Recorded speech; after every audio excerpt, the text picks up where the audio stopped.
She stood in the rain with proof of his child in her hand, and he let another woman through the door instead. What Cassian Vale threw away that night would cost him everything. This is the story of a man who built walls so high he forgot what he was keeping out, and a woman who finally stopped waiting for him to let her in. If this story pulls you in, hit that like button and drop your city in the comments. I want to see exactly how far this story travels. Now stay with me. Every second of this matters. Part 1. The Gate. The storm came in fast from the coast, the way the worst things always do. Without warning, without mercy, all at once. By the time Alara Vane reached the iron gates of the Vale estate, the rain was falling so hard it felt like the sky had given up trying to hold itself together. She sat in her car for a full 3 minutes with the engine idling, watching the water sheet down the windshield, watching the lights of the mansion burn gold and amber behind the tree line. Warm. Settled. Untouchable. The way Cassian Vale always managed to look from the outside. She had driven 40 minutes to get here. She had been trying to make this drive for 6 days. Her hand went to her coat pocket. The ultrasound photograph was still there, folded once along the center crease, slightly soft at the edges from how many times she had taken it out and put it back. She did not take it out now. She just needed to know it was there. Proof. Evidence. The thing that made this drive necessary instead of just desperate. Alara was not a woman who showed up uninvited. She had understood early in their marriage that Cassian's world operated on his schedule, his terms, his tolerance for disruption, which was near zero. She had learned to schedule conversations, to send messages before calling, to give him time to prepare for anything emotional, because Cassian Vale treated feelings the same way he treated hostile business acquisitions. He wanted advance notice so he could build his defenses before the thing arrived. She had stopped finding that charming approximately 2 years into a 4-year marriage. She pressed the intercom button on the gate panel. The speaker crackled. "Vale residents," said a male voice she didn't recognize. "New security staff." She had been gone 8 weeks and already the faces had changed. "It's Alara Vane," she said. "I need to speak with my husband." A pause. Too long to be someone checking a list. Long enough to be someone checking with someone else. "One moment, ma'am." She waited. The rain drummed on the roof of her car. She watched a branch tear loose from one of the oak trees lining the drive and skitter across the pavement. The gate stayed closed. The intercom crackled again. "Mr. Vale is currently indisposed. He asks if you could schedule a meeting through his assistant's office tomorrow morning." Alara sat with that for a second. Schedule a meeting. With her own husband. Through an assistant. To visit a house she had lived in for 4 years and still had a key to. Not that the key would do her any good with the new biometric locks she could see had been installed on the front door from where she sat. "I'm not here for a business meeting," she said. Her voice came out steadier than she expected. "Tell him it's important. Tell him it cannot wait." Another pause, then, "I'll relay that, ma'am. Please hold." She held. 3 minutes passed. She counted them by the rhythm of the rain. Then the lights in the upper east wing of the mansion shifted. Movement behind the glass. She could see the silhouettes, the sharp, familiar outline of Cassian's shoulders, the particular way he held himself, like a man who had decided at age 20 that showing tension in his posture was a form of weakness. And beside him, closer than a colleague would stand, a woman. Smaller. Dark hair. Her hand on his arm with the casual ease of someone who had placed it there more than once. Alara watched them cross the window. She watched until they disappeared from view. The intercom crackled one final time. "Mr. Vale apologizes. He has guests this evening and isn't able to receive visitors. His assistant will contact you tomorrow to arrange." She clicked the intercom off. She sat there. Rain, the idle engine, the photograph in her pocket. She had told herself, driving here, that she would not cry. She had been very specific about that. She had done her crying 4 weeks ago, the night the nurse at the clinic had turned the monitor toward her, and she had seen it. The small, unmistakable flicker, the heartbeat that was both hers and not hers. And she had understood that her already complicated life had just become irreversibly more so. She had cried that night until her chest ached, and then she had stopped. She had made a decision. She had driven here to deliver news. Not to beg, not to make a scene, just to tell him, because whatever had broken between them, he had the right to know. And the gate did not open. Alara put the car in reverse. She pulled out of the estate's approach lane slowly, careful on the rain-slicked road, and she pointed the car back toward the highway. She did not look in the rear-view mirror. There was nothing behind her worth looking at. She had gone maybe a mile when her phone lit up on the passenger seat. Unknown number, no contact, just a message. Turn back. You are not safe. She stared at it long enough to nearly drift into the other lane. She corrected, hands tight on the wheel, and looked back at the road. Her first thought was that it was a mistake. Wrong number, some other Alara with some other problem. Her second thought came a half-second later, and it was colder. What if it isn't? She kept driving. The highway was nearly empty. The storm had pushed most traffic off the roads. The streetlights were doing almost nothing against the rain. Her headlights caught the white lines on the asphalt and not much else. She was doing 62 when the engine died. Not sputtered, not stuttered, just died. The dashboard went dark. The power steering locked, and the car drifted with nothing but physics to guide it until she wrestled it to the shoulder and it stopped. Alara sat in the sudden silence with her heart slamming in her throat. She tried the ignition. Nothing. The car was completely dead. No lights, no radio, nothing. Not a battery problem. She knew what a dead battery felt like, and it didn't feel like this. This felt deliberate, the way all of the power abandoning a system at once felt deliberate. She picked up her phone to call for help. No signal.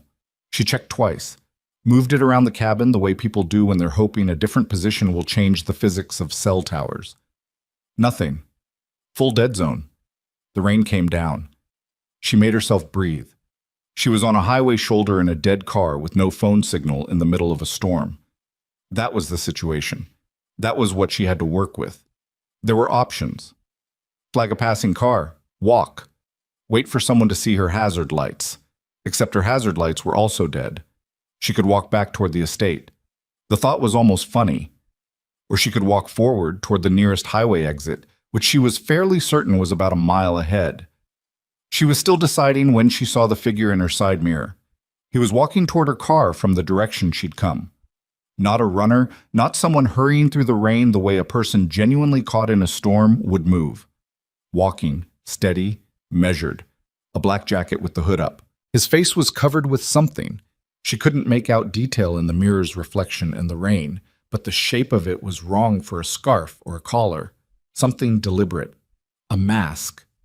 Alara's hand found the door handle. Don't be dramatic, she told herself. It's a person walking on a highway shoulder in the rain. He stopped 20 feet from her car and stood there, looking at her. She got out. She didn't make a conscious decision to run. Her body made it before her brain finished the calculation. She was out of the car and moving, not toward the road, not toward the distant lights of the highway exit, but toward the tree line. Some survival instinct older than logic had decided that darkness and density were better than open ground, and she had committed to that decision before she was fully certain it was the right one. The rain hit her the moment she was outside. Cold, hard, immediately soaking through her coat. The grass verge was waterlogged and her shoes sank into it with each step. Behind her she heard nothing. No footsteps, no shouting, no commands. Just rain, just her own breath already coming fast and ragged. She crossed the tree line. The forest closed around her. She kept moving, one hand out to deflect branches, eyes fighting to adjust to the deeper dark. The photograph was still in her pocket. She was acutely aware of it, its size, its weight, its fragile paper edges. The way you become acutely aware of the most important thing you're carrying when you're running. She ran until a root caught her ankle and she went down hard on one knee, hands slapping into the wet ground. She stayed down for a moment, chest heaving, listening. Rain on leaves above her. The distant sound of the highway, muffled now, nothing moving. She pulled herself up and looked back through the trees toward the road. She could see her car, a dark shape on the shoulder. She could not see the figure. Her knee was bleeding. She could feel the wet warmth of it through her jeans. She pressed her back against the nearest tree and tried to think. The message. Turn back. You are not safe. Someone had sent it before her car died, before the figure appeared. That meant someone had known what was going to happen to her on this road, which meant the car and the signal and the man in the mask were not random. They were coordinated, staged, planned. Someone had planned this. Why? The question opened into a darkness that was harder to navigate than the forest. She had no enemies. She was not a powerful person. She was a structural engineer who had spent 4 years being the quiet, manageable wife of a man who did have enemies, many, carefully maintained, some of whom were people who had tried to get at Cassian through various means over the years. Security threats. Messages. One incident with a car 3 years ago that Cassian's people had handled so quickly and quietly she had never learned the full details. Is this about Cassian? She was 8 weeks pregnant with Cassian Vale's child, standing in a forest in the dark, and the question she should have asked before she drove to his gate tonight was whether showing up there, being seen at his gate, being turned away, and driving off alone, whether any of that had made her a target. A twig snapped somewhere to her left. She stopped breathing, held it. Another sound, not the sharp crack of a branch underfoot, but a slower, deliberate sound. Careful movement. Someone was in the forest with her. Elara pressed harder against the tree and looked left, straining her eyes against the dark. Rain made everything blur. Shapes shifted between the trunks. She looked for the specific wrongness of a human silhouette, the too regular outline, the unnatural negative space. There, 30 yards, moving toward her position but not directly, angling the way something hunting moves, working the geometry without rushing it. She ran again. This time she didn't bother with quiet. Quiet had become a luxury she couldn't afford. She ran hard, crashing through underbrush, branches catching at her coat and her hair, the ground uneven and treacherous under her feet. Her knees screamed. She ignored it. She was doing a single calculation with everything she had: distance, direction, escape. The forest had to end somewhere. Forest ended. She was not far enough from the highway to be deep in anything. This was a roadside wood, probably a quarter-mile deep at most before it hit farmland or another road or fencing. She just had to get through it. She heard running behind her, actual running now, fast. She changed direction, cutting left toward what looked like a gap between trees, and burst through into a narrow clearing and stopped dead. She was at the edge of a drop. The ground fell away 6 feet into a drainage channel, water running hard and fast from the storm. Not deep enough to kill her, but enough to break something if she landed wrong. Behind her, the running had stopped. She turned. The figure stood at the edge of the clearing. The mask was clearly visible now. Not a full covering, just the lower half of his face. His hood was down. He was looking at her with something she couldn't read from this distance. Something that wasn't quite the expression she expected from whatever she'd been imagining he was. He raised one hand, not reaching for her, raised it flat, like a signal, like, "Stop." "I'm not here to hurt you," he said. His voice was strained from running. "I sent the message. I'm trying to help you." Elara did not move away from the drop. "Then stop following me through a forest," she said. "I had to make sure you weren't followed." He reached up and pulled the mask down from his face. Young, late 20s, a cut above his left eyebrow, fresh, already beginning to bruise. "My name is Marco. I work for your husband. I work for Cassian Vale." She stared at him. "He doesn't know you're here," she said. It wasn't a question. "No." A beat. "Mrs. Vale, Elara, there are people who have been watching you for 2 months. Not your husband's people. The other kind." He was still breathing hard, rain running down his face, his expression carrying something heavier than urgency. "When I saw you at the gate tonight, I knew they'd move. Your car didn't break down. It was killed remotely. The man on the highway is gone. I dealt with that before I came in after you. But there are more, and they know you're here." Elara looked at the drainage channel behind her. She looked at the man in front of her. "Why are you telling me this?" she said. "If you work for Cassian, why didn't you just call him?" Marco's expression did something complicated, shifted, the way a face shifts when someone decides to tell you a truth they were hoping to avoid. "Because," he said, "if I call Cassian right now, 2 things will happen. He'll come for you, And he'll ask how they knew where you'd be tonight. He paused. The answer to that question is something I've been trying to understand for 6 weeks, and I'm afraid of what it means. He looked at her with absolute seriousness. Someone inside the Vale estate told them you were coming tonight. Someone who knew your movements. Someone who's been feeding information about you for months. The rain fell between them. Someone on the inside, Ilara said. Yes. She looked at him for a long moment. The photograph was in her pocket. The baby was 8 weeks old.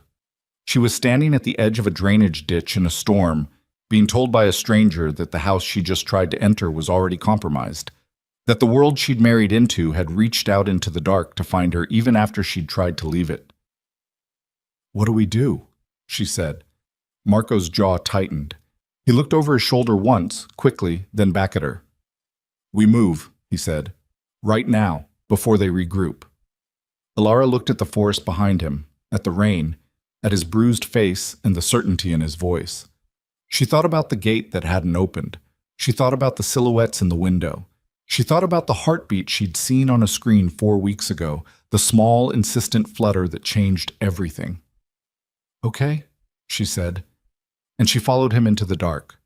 By the time they reached the edge of the tree line on the far side of the wood, Ilara had stopped feeling the rain. Not because it had let up.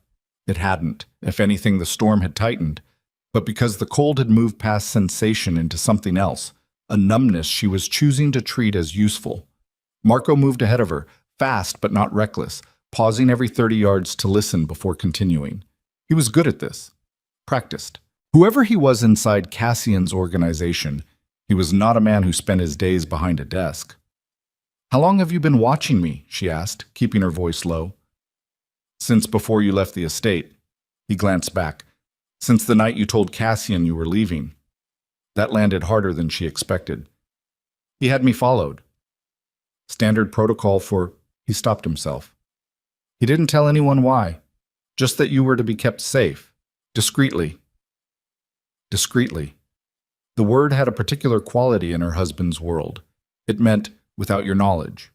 Without your consent. For your own protection, as defined by him, according to his assessment of the risk.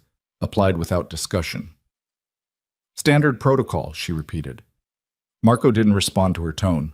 He pushed through a section of low brush and emerged onto a gravel service road she wouldn't have known was there. A car was parked 60 yards down, dark, unremarkable. He headed for it. Where are we going? She asked. Somewhere safe. I have a location, not connected to your husband or the estate.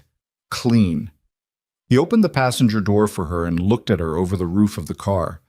His expression was direct, tired, carrying the weight of a man who had been holding something difficult for a long time. I need to ask you something, and I need you to answer honestly. All right. Before tonight, the last 6 weeks since you've been away from the estate, did anyone contact you? Any unusual approach, someone you didn't recognize, anyone asking questions about Cassian? Ilara thought about the weeks in the small apartment she'd rented on the east side of the city, the careful, quiet life she'd been building, the prenatal appointments, the calls from her sister, the work she'd taken on remotely to keep herself occupied. No, she said. And then, wait. She thought about 3 weeks ago. The man in the coffee shop near her building, mid-40s, unremarkable face, who had sat near her twice and the second time had asked about her jacket, where she'd bought it, too ordinary a question to be suspicious, but slightly too pointed in a way she'd noticed and filed and moved on from. There was someone, she said slowly. I don't know if it means anything. Marco was very still. Tell me. She told him. He listened without interrupting, and when she finished, his expression had gone somewhere past tense into something closer to resolved. He got into the car. It means something, he said quietly. He started the engine. In the pocket of her coat, the ultrasound photograph sat folded and waiting. Outside, the storm worked itself into something that felt personal. Ilara pressed her back against the passenger seat and watched the dark road unspool ahead of them and understood, with the clarity that comes only after the worst moments of your life have already started, that she had walked into the center of something much larger than a marriage gone cold. The question was, who had put her there? And whether the man behind those iron gates, the man who had not opened them, was part of the answer, or whether she still mattered enough to him to be part of the solution. She didn't know. She was no longer certain she knew anything about Cassian Vale. But Marco's phone rang 3 minutes later, and when he looked at the screen, the blood left his face in a way that frightened her more than the forest had. He didn't answer it. He stared at the number for a full 5 seconds, and then set the phone face down on the center console and drove faster. "What is it?" Alara said. His hands tightened on the wheel. "That's Evan Rourke," he said. "Cassian's chief of staff. His right hand." A pause that filled itself with the sound of rain and the engine in Alara's pulse. "He's the man who told them where you'd be tonight." Marco drove without speaking for 11 minutes. Alara counted them. Not deliberately. Her mind had locked onto the seconds the way it locked onto load calculations and structural tolerances when she was working through a problem that didn't have a clean solution. 11 minutes of rain and headlights, and Marco's hands white-knuckled on the wheel, and Evan Rourke's name sitting between them like something neither of them was ready to touch. She touched it first. "Tell me what you know about him," she said. Marco exhaled through his nose. "Not yet. That's not an answer. It's the answer you're getting until we're inside, and I know we're clean." He checked the rearview mirror for the 4th time in as many minutes.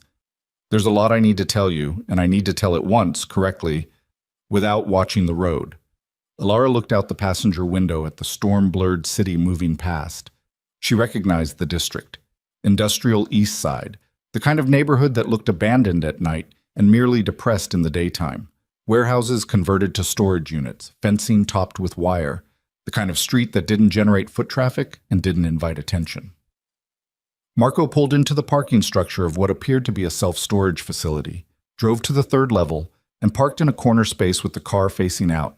Old habit, the kind of positioning that left you options. He killed the engine. They sat for a moment in the particular silence of a car after a long drive, rain drumming on the concrete overhead, the structure amplifying it into something that sounded almost industrial. Marco reached into the back seat and produced a duffel bag. He set it on the console between them and opened it. A first aid kit, 2 prepaid phones still in packaging, a folded jacket, a thermos. He'd had this ready. This wasn't improvised. "You planned for me," Alara said. "I planned for the possibility." He opened the thermos and handed it to her. Hot tea, slightly stale, clearly been in there a while. She drank it anyway. "When I saw your car at the gate, I had maybe 30 seconds to decide whether to pull you back or let events run and follow. I pulled back too late. They'd already activated." "Who activated?" "The people watching you." He was pulling something from a side pocket of the bag, a tablet, older model, the kind that wouldn't be connected to anything traceable. He powered it on. "Alara, I need to tell you something first. Before the information, before the names, before any of it. I need you to understand why I didn't go to Cassian directly when I first found out." She looked at him. His face in the dim light of the parking structure was younger than it had seemed in the forest, early 30s at most, the cut over his eye still seeping slightly. Someone had hit him hard enough to cut him, and he had kept moving. That told her something. "Say it," she said. "Because I didn't know if Cassian knew." He held her gaze. "I still don't. Not completely." The tea was warm in her hands. She held on to that. "You think my husband might be part of whatever this is. I think it's possible someone is using his organization without his knowledge. I think it's also possible, less likely, but possible, that something was arranged at a level above my clearance and below his visible involvement." He turned the tablet toward her. On the screen was a photograph, a parking garage, a time stamp from 6 weeks ago, 2 men in conversation. One of them she didn't recognize. The other was Evan Rourke, Cassian's chief of staff, a trim man in his late 50s, silver-haired, the kind of man who looked permanently composed. She had met him at estate functions. He had always addressed her with the careful courtesy of someone who knew exactly how optional she was to the ecosystem. "Who's the other man?" she asked. "We're still working on that." Marco swiped to another image. A vehicle, a license plate, partially obscured. "This plate traces to a shell company. The shell company traces through 3 jurisdictions before it goes dark. But the origin point..." He paused. His jaw did something tight and controlled. The origin point, when I finally got there, connects to a name. Dorian Voss. Alara didn't recognize it. She said so. Marco looked at her like he was deciding how to carry something heavy across a room without dropping it. The Voss family ran the northeastern corridor of organized territory for about 15 years, he said. Not the kind of thing that makes news directly, the kind of thing that makes other things happen. Violence that looks unconnected, business arrangements that look legitimate, political influence that looks like ordinary lobbying. He turned the tablet face down on the console. Cassian dismantled them 4 years ago. Before you married him, or right around that time, it was not a clean process. What does that mean? It means people died. Not at Cassian's hand directly, but in the course of the dismantling. There were casualties. He looked at her with an expression she was beginning to identify as the one he wore when he was about to say the part he'd been holding back. Dorian Voss lost his son, 18 years old. He was not involved in the family's operations. Wrong place, wrong time, caught in something that was aimed at someone else. Cassian's people. He stopped. There was never any acknowledgement, no accountability, because in that world, collateral damage doesn't generate lawsuits. It generates long memories. Alara set the thermos down carefully. And Dorian Voss has been waiting, she said. 4 years. He disappeared completely after the dismantling. Everyone assumed he was finished, broke, stripped of infrastructure, no longer relevant. Marco's voice carried the specific flatness of a man recounting the exact mistake that led to a disaster. He wasn't finished. He was rebuilding, and he found a way in. He tapped the tablet. Evan Rourke has a daughter, 23 years old. She was taken 11 days ago. Alara felt the weight of that land differently than the rest of it. Concrete and immediate, the weight of a person. Taken, she said, as in kidnapped, held, leverage. Marco's voice didn't soften. Rourke has been feeding Voss information for 11 days to keep her alive. Your movements, your schedule, your location, everything he knew. A beat. Which was everything. Because Cassian keeps very few people fully informed and Rourke was one of them. And Rourke knew about you, including... He stopped. Including that I was pregnant, Alara said. The word fell into the car's interior and changed the air. Marco didn't flinch. Yes. How? Cassian's personal physician files reports. Rourke has access to those communications for scheduling purposes. Your appointment 3 weeks ago, the follow-up ultrasound, it went through the estate's medical coordination system. His expression was controlled, but his eyes were doing something she recognized as the specific look of a person who is angry at a system they cannot change. I don't know if Rourke understood what he was handing over. I don't know if he knew Voss would use you specifically, but Voss did. You became the clearest target, the person Cassian had pushed away, who was carrying something irreplaceable, who could be used without triggering his immediate defenses because you were no longer under his roof. Alara looked at the concrete wall in front of the car. Water was running down it in thin sheets from somewhere above. She was thinking about Rourke's face at the one function she had attended where she'd actually spoken to him, a dinner for a business associate 18 months ago. He had asked about her work.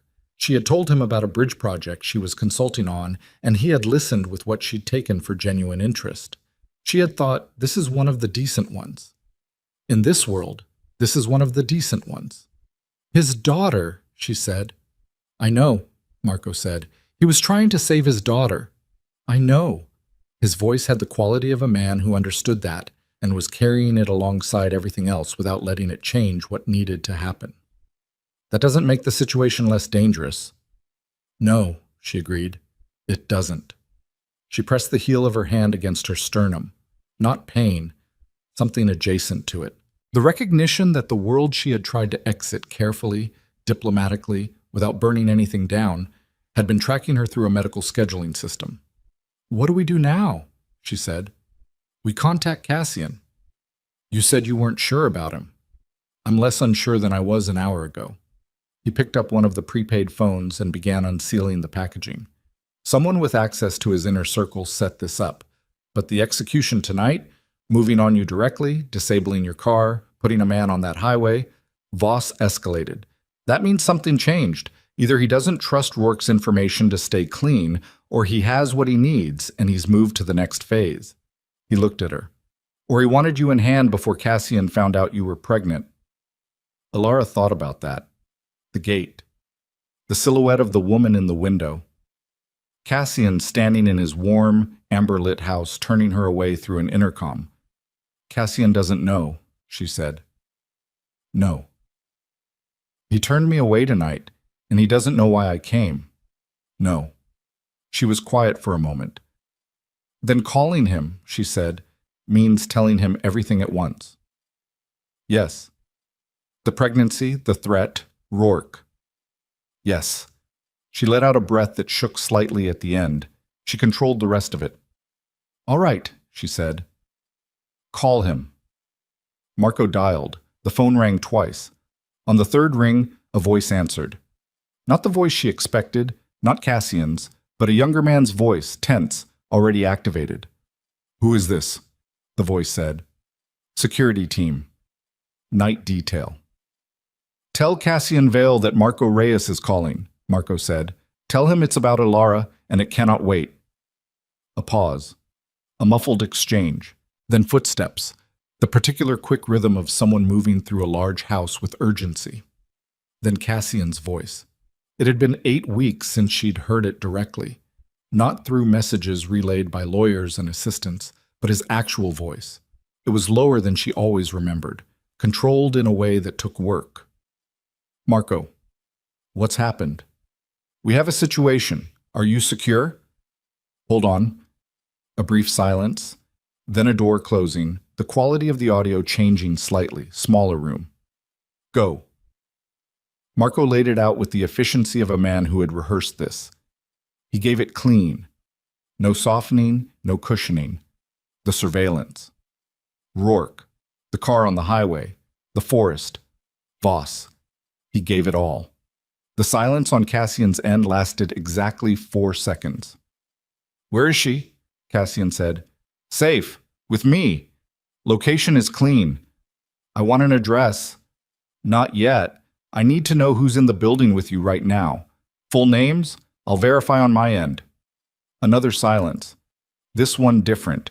The quality of a powerful man being told he doesn't get to be in charge of something, processing that fact. You don't trust my house, Cassian said.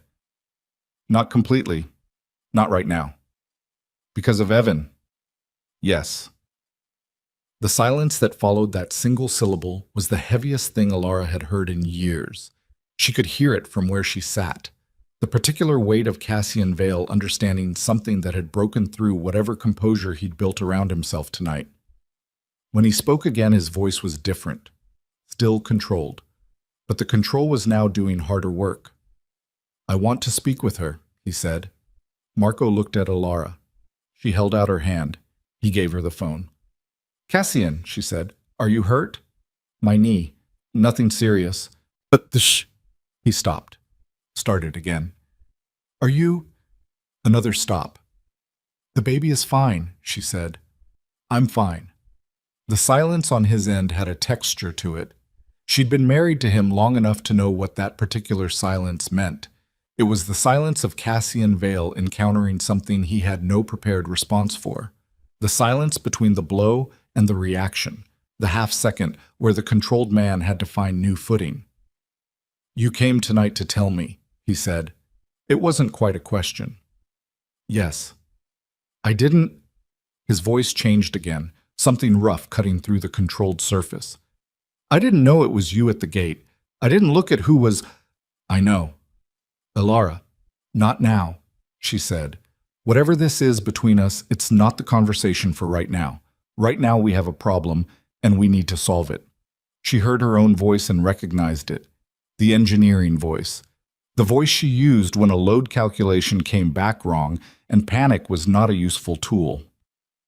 Marco says Voss has something planned. He wouldn't have moved on me tonight unless he was ready to move. That means we don't have time. A beat. Then something shifted in Cassian's voice. Shifted towards something she almost didn't recognize because she'd rarely seen it, had perhaps never fully seen it. Someone setting themselves aside. Completely. Tell me what you need, he said. She handed the phone back to Marco. They talked for 20 minutes. Cassian gave Marco the names of everyone in the estate: security staff, household, assistants. Marco ran them against something on the tablet, checking and cross-checking, asking specific questions about who had been in proximity to Rourke in the last 2 weeks. Cassian answered each question with a precision that told Alara he was already moving through the estate physically as he spoke, already separating the people he could trust from the architecture he wasn't sure about anymore. She listened, and she thought about Evan Rourke. Somewhere tonight, Rourke knew she had gotten away. He would know it the moment his contact with Voss's people told him the highway operation had failed. And then he would have a choice: keep the information from Cassian and hope Voss's people resolved it, or go to Cassian and confess, which meant protecting his daughter at the cost of everything else. She thought about what she would do. If it were her child, she thought, I already know what I would do. The conversation ended. Marco set the phone down and looked at her. Cassian is pulling his core team together. He's identified 4 people he's certain of, people Rourke would not have had access to directly. He's keeping the circle that small. He rubbed the back of his neck. Rourke is still in the estate. Cassian hasn't approached him. He's going to wait, Alara said. Yes. He wants to know what Rourke does when he thinks the highway operation failed. Marco nodded. If Rourke goes to Cassian on his own, comes clean, explains the daughter, that's one set of information. If he stays quiet and tries to manage it, then Cassian knows what Rourke decided to prioritize. Alara pressed her fingers against her knee, probing the injury through the denim. Tender, swollen, not broken. That's cold. It's accurate, Marco said. Cassian needs to know which version of Rourke he's dealing with. She couldn't argue with it. She didn't like it. They waited. At 12:47 in the morning, Marco's prepaid phone rang. He answered it, listened for 30 seconds without speaking, and then said, When? A pause. All right? He ended the call. Alara looked at him. Rourke went to Cassian, Marco said, 40 minutes ago. Walked into his office and told him everything. She let out a breath. His daughter, she said, is confirmed alive. Voss's people have her in a location Rourke doesn't know.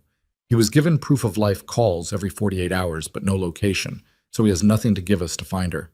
Marco's expression carried the weight of all the things that meant. Cassian is...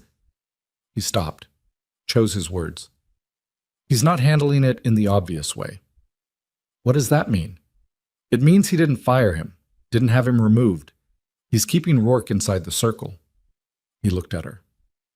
He's going to use him. The thought settled over Alara like the cold that had been sitting in her bones since the forest. Cassian was going to use Rourke as a channel back to Voss, which meant Rourke was going to be in the position of feeding information in 2 directions, to Voss to keep his daughter alive, and to Cassian to coordinate the response, which meant Rourke's daughter's safety depended on Voss believing the information he was receiving was real, which meant one wrong move by any of them, one inconsistency, one detail that didn't track, and a 23-year-old woman died somewhere in the city. It's the only play, Marco said. He wasn't justifying it, just stating. I know, she said. And she did know. That was the worst part. She was beginning to understand the world she'd married into with a clarity that had been unavailable to her when she was living inside it. When she'd been inside it, it had mostly felt like coldness, like distance, like a husband who was always managing something she didn't have visibility into. From the outside, she could see the structure of it, the interlocking pressures and decisions and costs, the way every choice in that world had consequences that extended beyond the person making the choice. She had not chosen this world. She had chosen a man, and the man had come with the world attached, and now the world had come to find her in a forest. Her phone, her own phone, which had found signal at some point in the last hour, buzzed in her pocket. She'd forgotten she had it. She pulled it out, expecting Marco to react, but he was already watching, and his expression told her he'd factored in her phone's signal. The message was from an unknown number, different unknown number than the first one. Different, because the first one had been Marco. This one read, He won't save you in time, but I will offer you something simpler. Call this number and we talk. A phone number followed. Alara stared at it. Marco was beside her in 2 seconds, reading over her shoulder. She felt him go very still. "Don't call it," he said. "I know." He's trying to separate you from Cassian's response. "If you call—" "I know, Marco." She turned the phone face down on the console. Her hand was not entirely steady. "I'm not going to call it." But the message had done its work regardless, because it told her something Dorian Voss hadn't intended to give away. He didn't know where she was. He didn't have her location. The highway operation had failed, and she had disappeared into a gap in his surveillance, and he was reduced to sending messages to her phone and hoping she'd respond, which meant she was still free, still mobile, still one step ahead, barely, by the width of a drainage ditch and a stranger in a forest who'd known what was coming. She was trying to hold on to that. Then Marco's phone rang again. He answered it fast. This time the conversation lasted 90 seconds. His end was mostly silence, with 2 words inserted at intervals, confirmed and understood. When he hung up, his face had changed. The controlled, managed expression he'd been carrying all night had developed a crack in it. Not panic, not quite, but something close to the feeling you get when a situation moves faster than your ability to contain it. "What?" Alara said. Cassian's team ran the secondary surveillance, cameras around the estate, the approach roads, everything from the last 72 hours. He set the phone down. There was a vehicle. It maintained a position covering the gate from a distance of 400 meters, standard long view setup. A pause. It was gone by the time we checked, but the image capture from 6 hours ago was clean enough to pull. He turned the tablet toward her.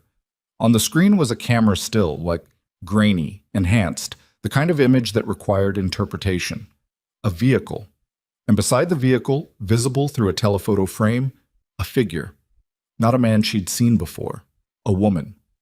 Younger than Dorian Voss's generation would have suggested. Dark coat. Standing beside the vehicle with a stillness that read as professional, not casual. Looking at the gate of the Vale estate with an expression the camera quality couldn't resolve into specific emotion, but the body language translated clearly enough. Patient, certain, waiting. "Who is that?" Alara asked. "We're not sure yet." Marco's voice was carrying something new. "But she was there for 6 hours. And she left at the same time your car arrived at the gate." Alara looked at the image. "She was watching me come," she said. "Yes. And when you were turned away, when you drove off, she made a call." He took the tablet back. Cassian's team triangulated the cell signal from the area at that timestamp. The call was 3 minutes long. The receiving number is... He stopped. "What?" "The receiving number is a line that traces to an address." He looked at her, and the crack in his expression had widened into something she didn't have a clean word for. An address inside Cassian's own estate. Not Rourke's personal line, not any line Rourke should have had access to. He put the tablet face down. "Someone else has been feeding Voss information. Someone we haven't identified yet. Someone still inside." The rain was still coming down. Outside the parking structure, it fell on a city that didn't know any of this was happening, where people were asleep or awake with ordinary problems, where the night was just weather and nothing more. Inside the car, Alara understood with the particular clarity that comes after enough shocks have accumulated that the situation had just changed shape again. Rourke's confession had felt like the edges of the problem becoming visible. But there was a second source, a second person inside Cassian's world who had been watching her, reporting her, making her a target, someone who hadn't come forward, someone who was still in position. Marco was already calling Cassian's secure line, but Alara was looking at the image on the tablet again. The woman in the dark coat, the patient stillness of her posture.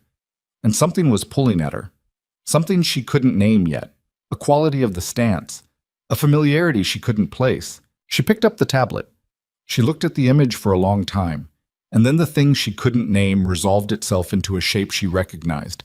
And the shape of it was worse than anything she'd processed tonight. Because if she was right about what she was seeing, then the betrayal wasn't just inside Cassian's organization. It was inside his life in a way that would destroy him more completely than losing an empire. She opened her mouth to tell Marco. "Marco," Alara said. He was still on the phone. He held up one finger. "Wait." and kept talking, low and fast, coordinates and timelines and names she didn't recognize. She looked at the tablet, the woman in the dark coat, the stillness of her, the particular way she carried her weight on her left side, hip canted slightly, one shoulder fractionally lower than the other, an unconscious posture, the kind of thing a person couldn't fake because they didn't know they were doing it. Alara had seen that posture across a dinner table, across the marble foyer of the Vale estate, across the width of a charity function 2 years ago, where she had stood next to Cassian and shaken hands with people whose names she'd been briefed on in the car ride over. She had shaken this woman's hand. Marco. Her voice came out differently this time, flat and certain in a way that cut through his phone conversation. He looked at her. She turned the tablet toward him. Who manages Cassian's external relations? His above-board public-facing business contacts? Who handles that tier? He lowered the phone slightly. Cassian has a VP of External Affairs, Nadia Orel. She's been with the organization for about... He stopped. 3 years, Alara said. She joined 14 months before I left. I met her 4 times. She set the tablet on the console between them. That's her. Marco stared at the image. Then he brought the phone back to his ear and said, I need to call you back. He ended the call before the other person could respond. The parking structure was very quiet. Water ran somewhere in the drainage system above them, a thin, persistent sound. You're certain, Marco said. No. The image quality is poor and I only met her a few times, but the build, the posture... She pressed 2 fingers against the bridge of her nose. If I'm wrong, we lose nothing by checking. If you're right, Cassian's VP of External Affairs has been running surveillance on his wife for an unknown period and feeding the information to the man who wants to destroy him. Marco's voice was doing the thing where it went completely level as a management strategy. And she has been inside his organization for 3 years. Yes, which means everything she's had access to in 3 years. Yes. He picked up his phone. He stared at it for a moment in a way that told her he was running calculations. Who to call, how to frame it, how much to reveal before he had confirmation, how to move fast enough to matter without moving so fast that a wrong step tipped Nadia Orel before they were ready. I'm calling Cassian directly, he said. Don't tell him who it might be. Not yet. Not until we're sure. She met his eyes. If it is her, he can't know until we have something solid. He'll react. He won't be able to help it. Marco looked at her with an expression she was starting to recognize as the one he used when she said something that aligned with exactly what he'd already been thinking. He called. 3 rings. Cassian picked up. We have a development, Marco said. I need you to pull Nadia Orel's access logs for the last 30 days. All of them. Building entry, system access, communications routed through estate servers. Tonight, now. A pause on Cassian's end. What are you seeing? I don't have confirmation yet. I need the logs before I give you a direction. Another pause, longer. Marco. The logs, Cassian, please. The word please, Alara thought, the specific work it was doing in that sentence. 30 minutes, Cassian said. He hung up.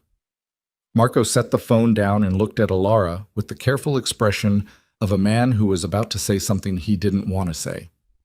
While we wait, he said, I need to ask you something about Nadia Orel, something specific. Go ahead. In the times you met her, the 4 meetings, did she ever ask you anything about your schedule, your plans, anything personal? Alara thought about it. The charity function, a dinner, 2 estate meetings she'd attended briefly before excusing herself. Nadia Orel had been professional, warm in the calibrated way of people whose warmth is a professional tool. She had asked, yes, she had asked about Alara's engineering work, about a project in the Northern District, about how long the consultation was expected to run. Alara had answered. She had been pleased in the way she was always slightly too pleased when someone in Cassian's world showed interest in the work she did outside it.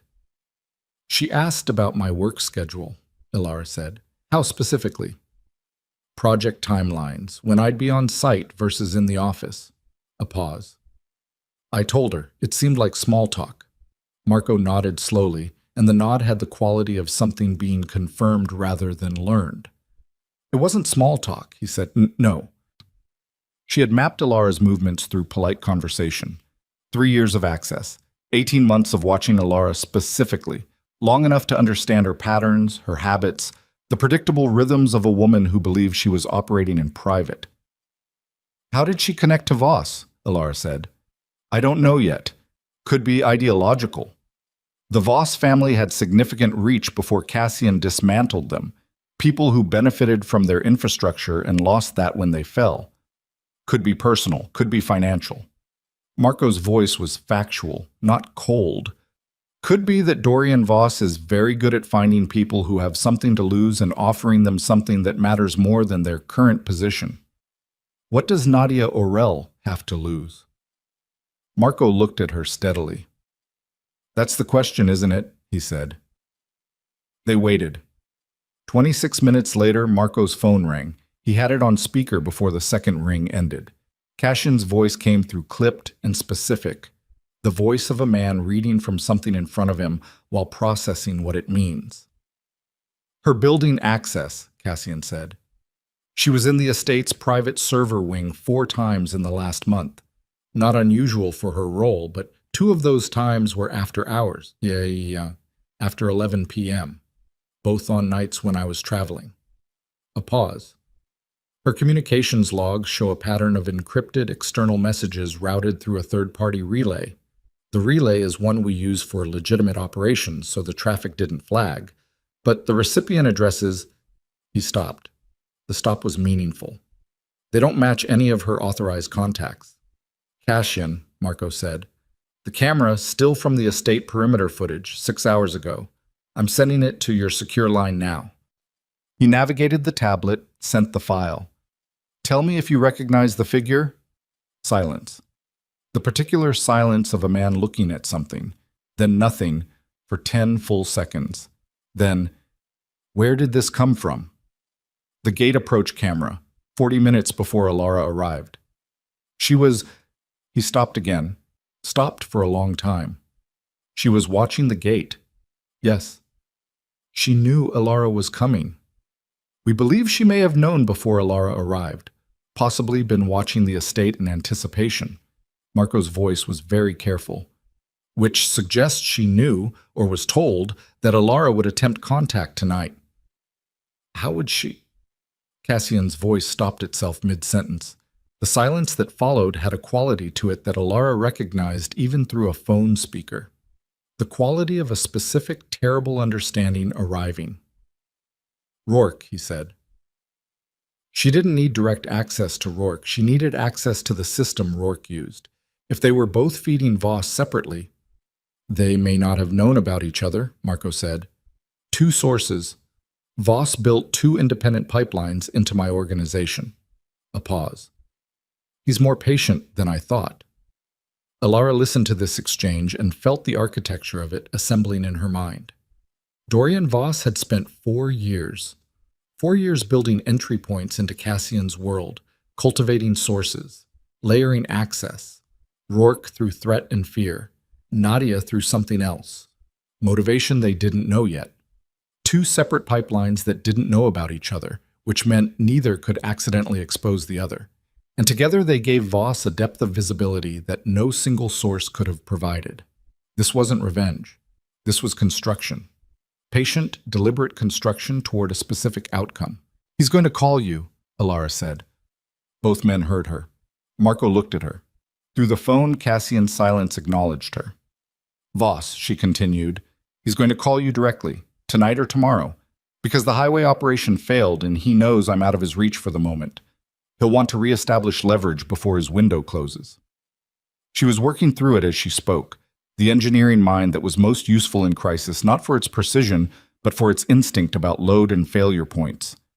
He'll make a demand, something that looks like a trade, something that forces you to choose between you and everything else, Cassian said. His voice, when he said it, had come apart slightly at the seams. Not much, barely audible. But she heard it. Yes, she said. I'm not going to choose everything else, he said. She didn't know what to do with that. She put it away for later, whatever later looked like, and stayed on the problem. Then we need to be ready before he calls, she said, because once he calls and you respond, he'll know what you have and what you don't. Right now, he doesn't know about Marco, he doesn't know what we've uncovered, and he doesn't know that we've identified 2 sources inside your organization. She paused. That window is the only advantage we have. Marco was nodding. Cassian was silent in a way that meant he was already moving through the same logic. I need Nadia Oral contained, Cassian said. Not alerted. Contained. I need her access suspended silently. No flags, nothing that pings her own devices. Can you do that without touching the estate systems directly? Yes, Marco said. I have a contact in the network security team, someone Rourke didn't know about. Do it now. A pause. And Marco, I need you to bring Alara somewhere I can actually get to, not the estate. Neutral ground, clean location, somewhere I can move a small team to without Voss's remaining surveillance catching the pattern. A beat. I need to see her. Marco looked at Alara. The question was in his expression. She thought about the gate. She thought about the intercom, and the silhouette in the window, and the voice that had come through the speaker saying Mr. Vale is currently indisposed. She thought about the voice she'd just heard through the phone, the seams showing in it. Tell him yes, she said. They moved. Marco drove for 40 minutes, doubling back twice through residential streets in a pattern she didn't try to track. He was on the phone for most of it, the network contact, a quick technical conversation she understood only in fragments, enough to know that Nadia Orel's access had been severed at the root level without any surface indication. As far as Nadia knew, her credentials still worked. As far as Voss knew, his second pipeline was still open. They arrived at a building she identified as a mid-tier commercial hotel, the kind with underground parking, enough turnover that unfamiliar vehicles didn't attract attention, the kind of lobby designed for anonymity. Marco had a room already arranged. He navigated the parking structure with the efficiency of someone who had used it before, and they went up through a service elevator that required a key card he already had. The room was small, clean, 2 chairs and a table near the window, with the curtains drawn. A first aid kit that Marco had apparently arranged to be here, same type as the one in the car, standard trauma kit, the kind that said this person plans for injuries as a matter of routine. Sit down, Marco said. She sat. He crouched in front of her and looked at her knee.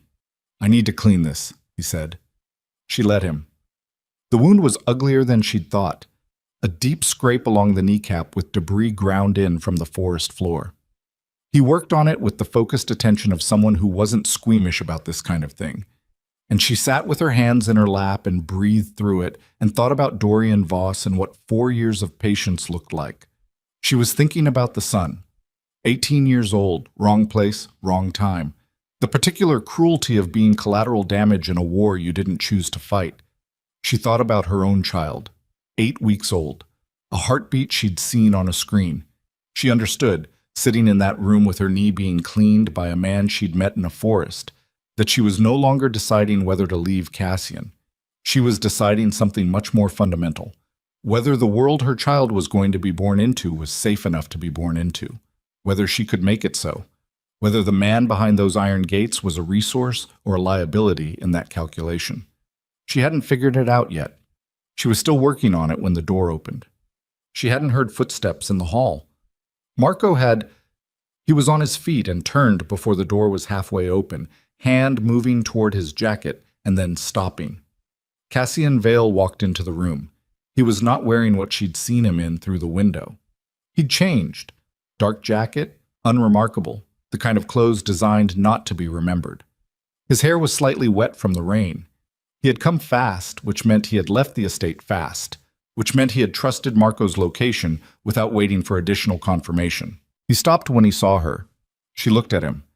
There are moments in a long relationship when you see the person as they actually are, stripped of the accumulated projections and expectations and grievances, when they're just a human being standing in a room, tired and frightened and trying not to show it.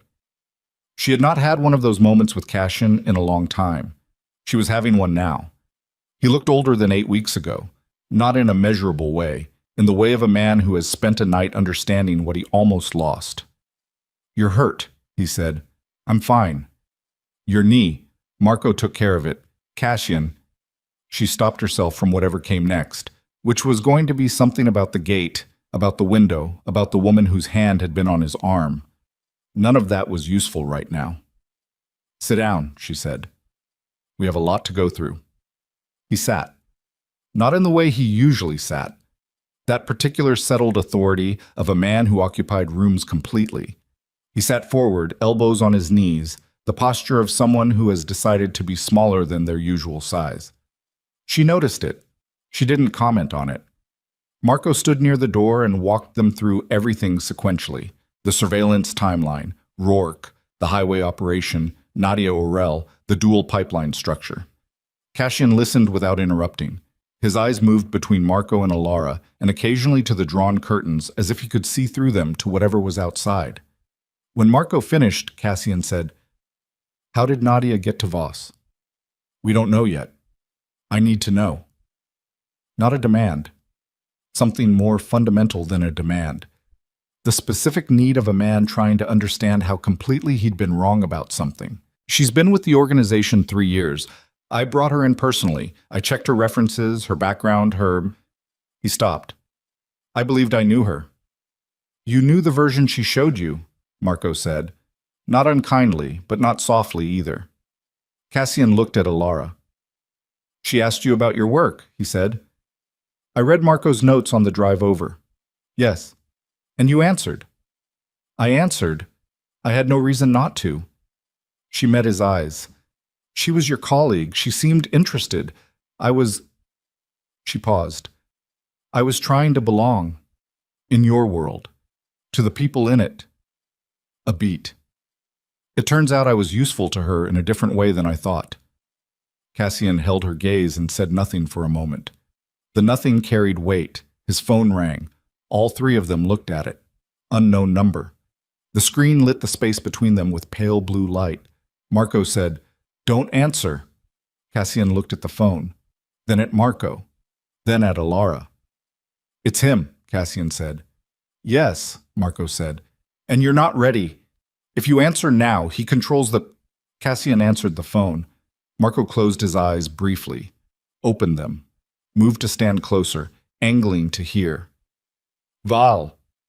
The voice that came through the speaker was unhurried, measured. The voice of a man who had been preparing what he was going to say for a long time and was in no rush to say it all at once. I thought about not calling tonight, giving you a few more hours to worry. A pause. But I've been patient for 4 years. I think I've earned the right to stop being patient. Cassian said nothing. Your wife is resourceful, the voice continued. More than I expected. I'll give her that. And whoever your man in the field is, he's good. A brief pause that contained something like professional acknowledgement. But I want you to think very carefully about what the next 72 hours look like if we don't come to an understanding tonight. What understanding? Cassian said. Simple one. You have something I want. Information. Specifically, the financial architecture of the Meridian accounts, the ones you used when you rebuilt after dismantling my family's operation. The routing, the entities, the structure. With that information, I rebuild. Without it, a pause. Without it, Rourke's daughter remains where she is, and your wife. The voice changed slightly. Not harder, more deliberate. Your wife will find that the city is a dangerous place for a woman in her condition. The room was very still. Cassian's jaw had gone rigid. The muscle at the corner of it was the only visible movement in his face. You're asking me to give you the means to reconstruct everything I spent years dismantling, Cassian said. I'm asking you to make a choice. Yes. A beat. I suspect you're not alone right now. I suspect your man is there, possibly my former asset as well. I want you to know that this call is being monitored and the result of this conversation will determine what instructions go out in the next hour, so choose carefully. The voice paused. You have until tomorrow midnight. Call this number with confirmation. If I don't hear from you, the situation with your wife escalates, and I mean that in the most direct possible sense. The line went dead. Cassian set the phone down. Marco was already at the window, angling to see the street below without moving the curtain. the instinctive check of a man trying to determine if their location had just been confirmed to the enemy. Alara watched Cassian. He was not moving.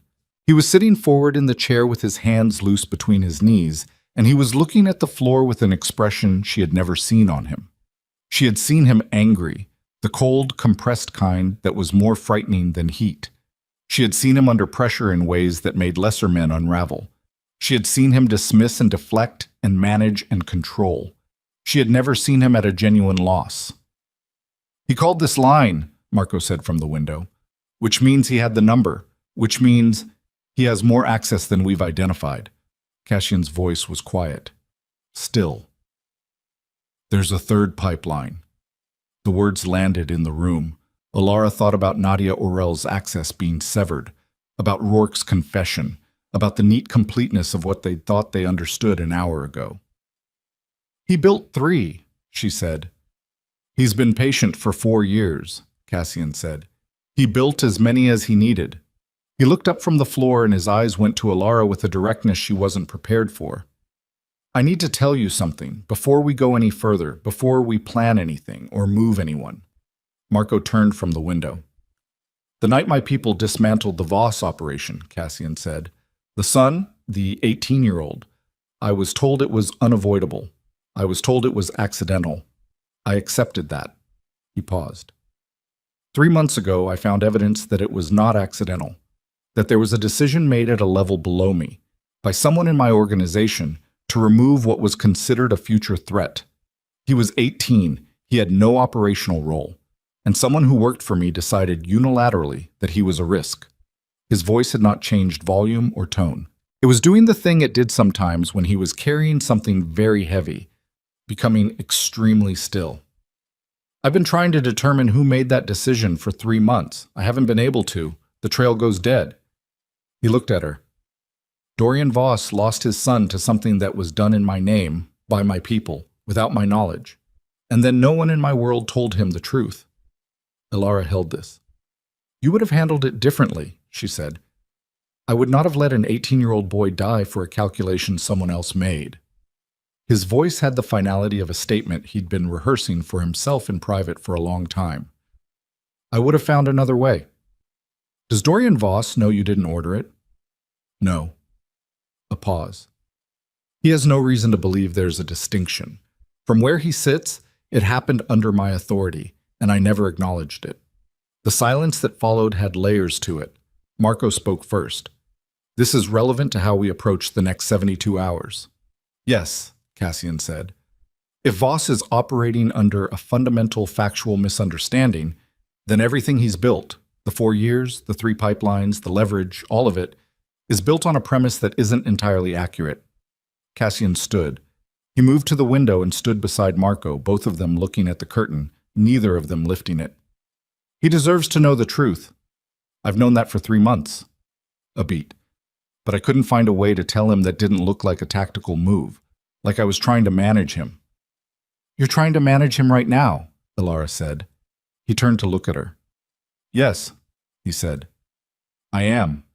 I'm aware of the problem." She looked at him for a long moment. The man who had not opened the gate. The man whose organization had killed a boy and kept it from his father. The man who had spent 3 months knowing that and trying to find the clean version of accountability and discovering there wasn't one. She thought about what Marco had said in the forest. He lost Alara long before she disappeared. She thought he was right. And she thought the reason was partly this. Not the coldness, not the distance, not the other woman in the window, but this specific failure. The failure to say the true terrible thing when it costs something to say it. The habit of managing instead of speaking. The habit of looking for the clean version of an admission when the only version that existed was the raw one. "You have until tomorrow midnight," she said. "Yes." "Then we stop trying to find the clean version," she said. "Of any of it." He held her gaze. The third pipeline was still open somewhere. Voss was listening. Rourke's daughter was in a location none of them knew. Nadia Orel thought her access was intact. And somewhere in Cassian's organization, a third person was still in place, still feeding information, still invisible. Marco's phone buzzed. He read the message, and his face did something that made Alara's chest tighten before he said a word. "They moved Rourke's daughter," he said. "An hour ago. New location, unknown. Rourke just got a proof of life call. She's alive. But the message that came with it was for Cassian." He looked up. "Voss knows we've identified the Nadia connection. Somehow he knows. Which means the third pipeline is active and current and has been listening to this room." The three of them stood in a hotel room that had just become compromised, with a midnight deadline, a missing young woman, and the understanding that the enemy was closer than the walls. Cassian looked at Alara. "I need to make a call," he said, "but not from here, not from anything connected to the estate or my organization." His jaw was set, and his eyes had found the specific quality she'd seen in him at his most dangerous. Not cold, not calm, but entirely resolved. "There's someone who might be able to reach Voss before midnight. Someone Voss trusts. Someone I never expected to ask for help." He paused. "His sister." Alara went very still. "Dorian Voss has a sister," Marco said slowly. "Serena. She cut contact with the family after the dismantling. We tracked her to the coast 18 months ago and determined she was no longer operationally relevant." "She's not operational," Cassian said. "She's principled, which is different." He looked at Alara. "And she reached out to me 8 weeks ago, the week you left. I didn't tell anyone." The room absorbed that. "She reached out to you," Marco said. "She told me Dorian was coming. She told me he had people inside and that she didn't know who, only that he'd been working it for years.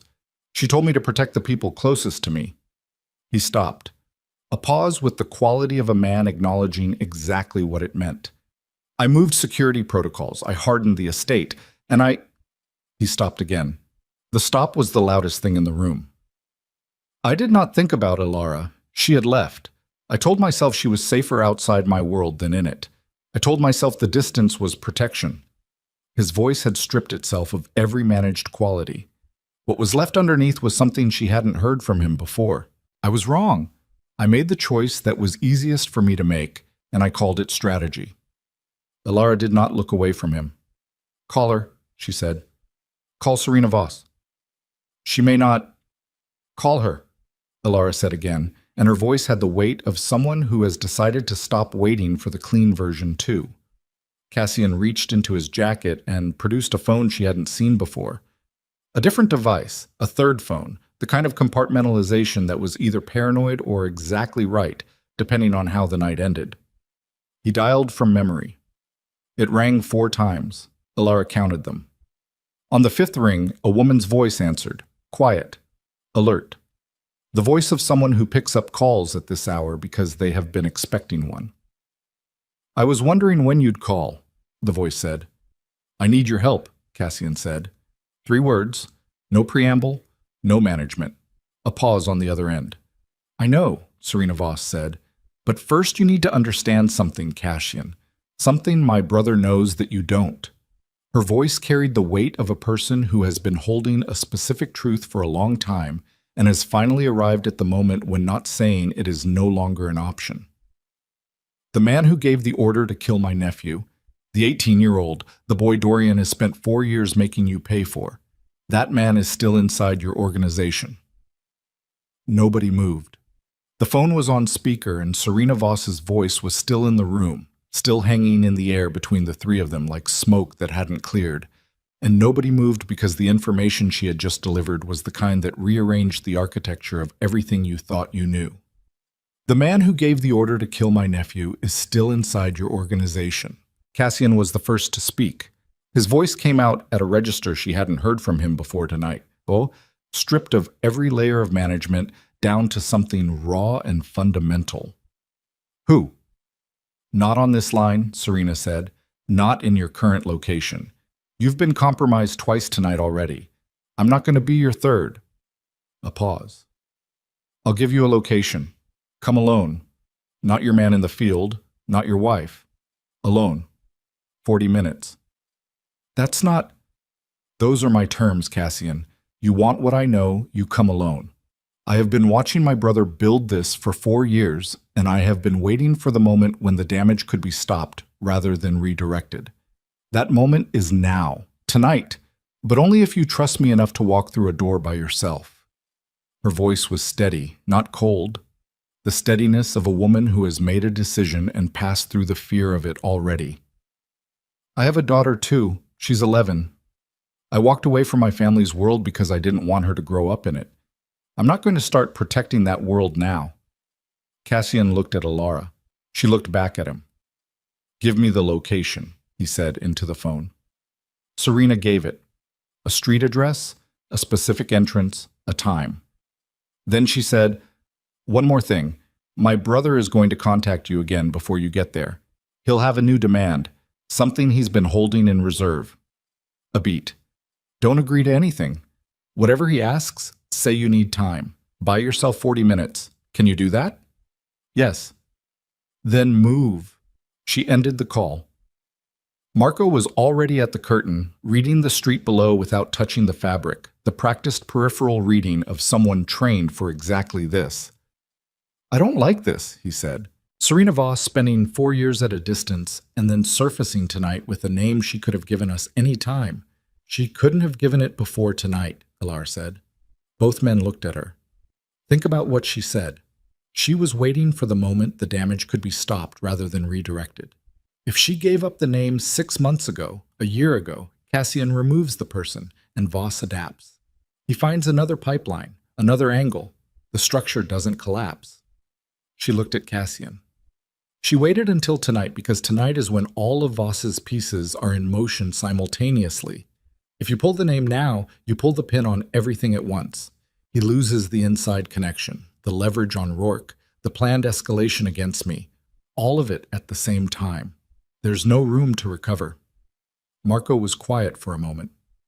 She's been coordinating this collapse, he said. Not a question.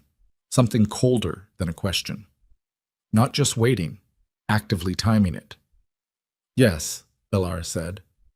Which means Serena Voss has her own agenda for what happens after her brother's operation fails. People always do, Belara said. The question is whether her agenda and ours are compatible enough for tonight. Cassian picked up his jacket from the back of the chair. He was moving with the particular efficiency of a man who has made a decision and finished processing it. Stay here, he said to both of them. Marco, I need you on the Rourke situation, his daughter's location, whatever secondary channels you have. If Voss moves her again, we need to be closer than we were last time. Cassian, Marco started. I know the risk. I'm taking it. He looked at Alara. The look lasted 3 seconds and carried more than 3 seconds worth of things he wasn't going to say in this room, in this moment, with Marco standing 6 feet away. Lock the door. Don't open it for anyone except Marco's voice. Don't use your phone. Either phone. I know how to stay put, she said. He held her gaze for 1 more second. Then he was gone. Out through the door, footsteps fading down the corridor, and the room felt different after he left it. Smaller, more exposed, the way rooms get when the person who takes up the most space in them walks out. Marco stood at the window and watched the street. Alara sat in the chair Cassian had used and put her hands in her lap and breathed. The photograph was still in her coat pocket. She'd been aware of it all night, the way you're aware of a stone in your shoe, constantly, with the low-frequency certainty that it was still there. She took it out now, unfolded it, looked at it in the low light of the hotel room, the grayscale image, the measurements printed along the edge, the small, bright form at the center that her body was already restructuring itself around. She looked at it for a long time. Then she folded it and put it back. Marco, she said. Yes. The third pipeline. The person who's been feeding Voss information from a channel we haven't identified. She looked at the ceiling. After Serena gives Cassian the name, the person who ordered the hit on the sun, how certain are we that that's the same person as the third pipeline? Marco turned from the window. He looked at her with an expression that told her this was not a new thought to him. Not certain at all, he said. So we might pull one name tonight and still have a leak we haven't found. Yes, she sat with that. How many people in Cassian's organization had the authority to order an operational hit without going through Cassian directly? She asked. At the time of the Voss dismantling? He thought about it. 4, maybe 5. Senior operations. The kind of position where Cassian delegated sufficiently that they could make field decisions in the moment. He paused. 3 of those 5 are no longer with the organization. 1 retired, 1 died, 1 was removed for an unrelated issue 2 years ago. Which leaves 2. Which leaves 2. He looked at her steadily. 1 of them is someone I've worked alongside for 3 years. Someone I would have said was solid. And the other? The other is someone Cassian trusts more than almost anyone still active. He turned back to the window, which is what makes this the worst possible version of the answer. They stopped talking. 22 minutes of quiet, the kind that has weight and texture, the kind where both people are running calculations they haven't finished yet. Marco kept his position at the window. Ilara kept her position in the chair. The hotel made its ambient sounds, HVAC, distant elevator, the faint texture of rain that had softened but not stopped. Then Cassian's name phone, the one he'd left because Marco had the secure line, buzzed on the table between them. Unknown number, Voss. Marco answered it on speaker without touching his own device. "He's not here," Marco said. A pause. Then Voss's voice, unhurried as it had been before, but with something underneath it now. A faint tightening, barely there, the sound of a man whose timeline has shifted and who is adjusting. "Then you'll relay a message. Tell Vale the terms have changed. I don't want the Meridian account structures anymore." A pause. "I want the person who killed my son.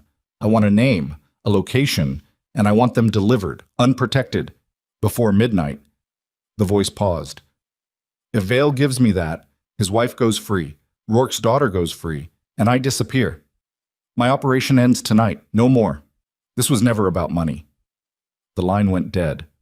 Marco stared at the phone. Ilara stared at it. "He changed the demand," she said. "He already knows Serena told Cassian about the name," Marco said. His voice was very controlled.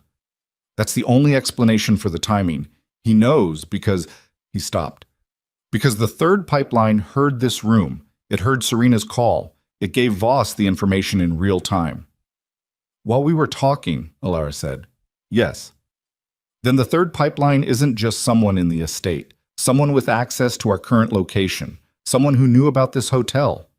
She worked it through, the room. The hotel arranged by Marco, his network security contact, the one Rourke didn't know about, the one Marco had called to suspend Nadia's access. "Marco?" Her voice came out flat and careful. "Your network security contact, the one you used tonight." He went very still. "The one you've been using as a private channel for 6 weeks while you were running your own investigation." She kept her voice level. She was not accusing. She was working a load calculation, and the numbers were coming back wrong. "How did you make contact with that person originally, when you first started investigating the leaks?" Marco's expression had shifted to something she could only describe as the look of a man arriving at an answer he didn't want to reach.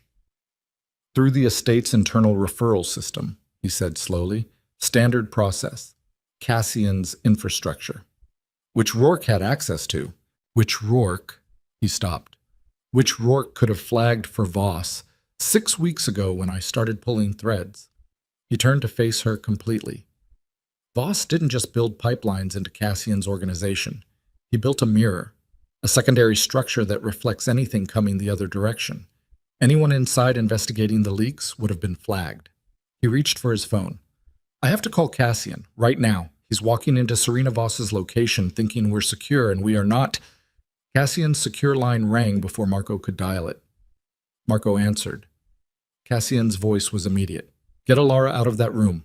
Right now. Go." "What happened?" "Serena gave me the name. The person who ordered the hit on Voss's son. I have it." His voice was moving. She could hear footsteps, fast, and the ambient sound of outside air, rain, the specific acoustic of an open space. "I'm 30 minutes from you, but before I left Serena's location, she told me something else. The third pipeline. It's not someone who's been feeding information passively." A breath. "It's someone who's been actively guiding Voss's operation from inside, not just a leak. A partner." His voice tightened. "Marco, the location you booked tonight. How did you source it?" A beat of silence.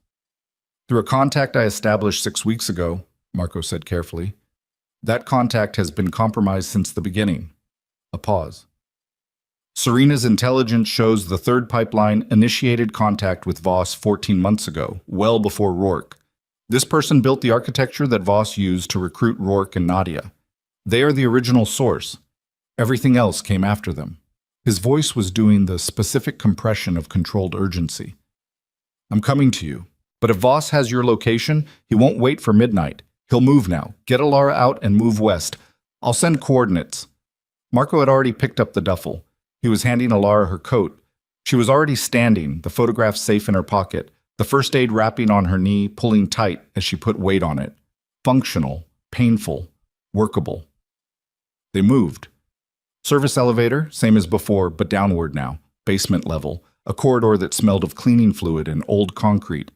Marco had the duffel over one shoulder and his phone in his hand, and he was reading Cassian's coordinates as they walked, adjusting direction in real time, navigating a building he'd only been in for 40 minutes by instinct and floor plan logic. They came out through a loading dock onto an alley.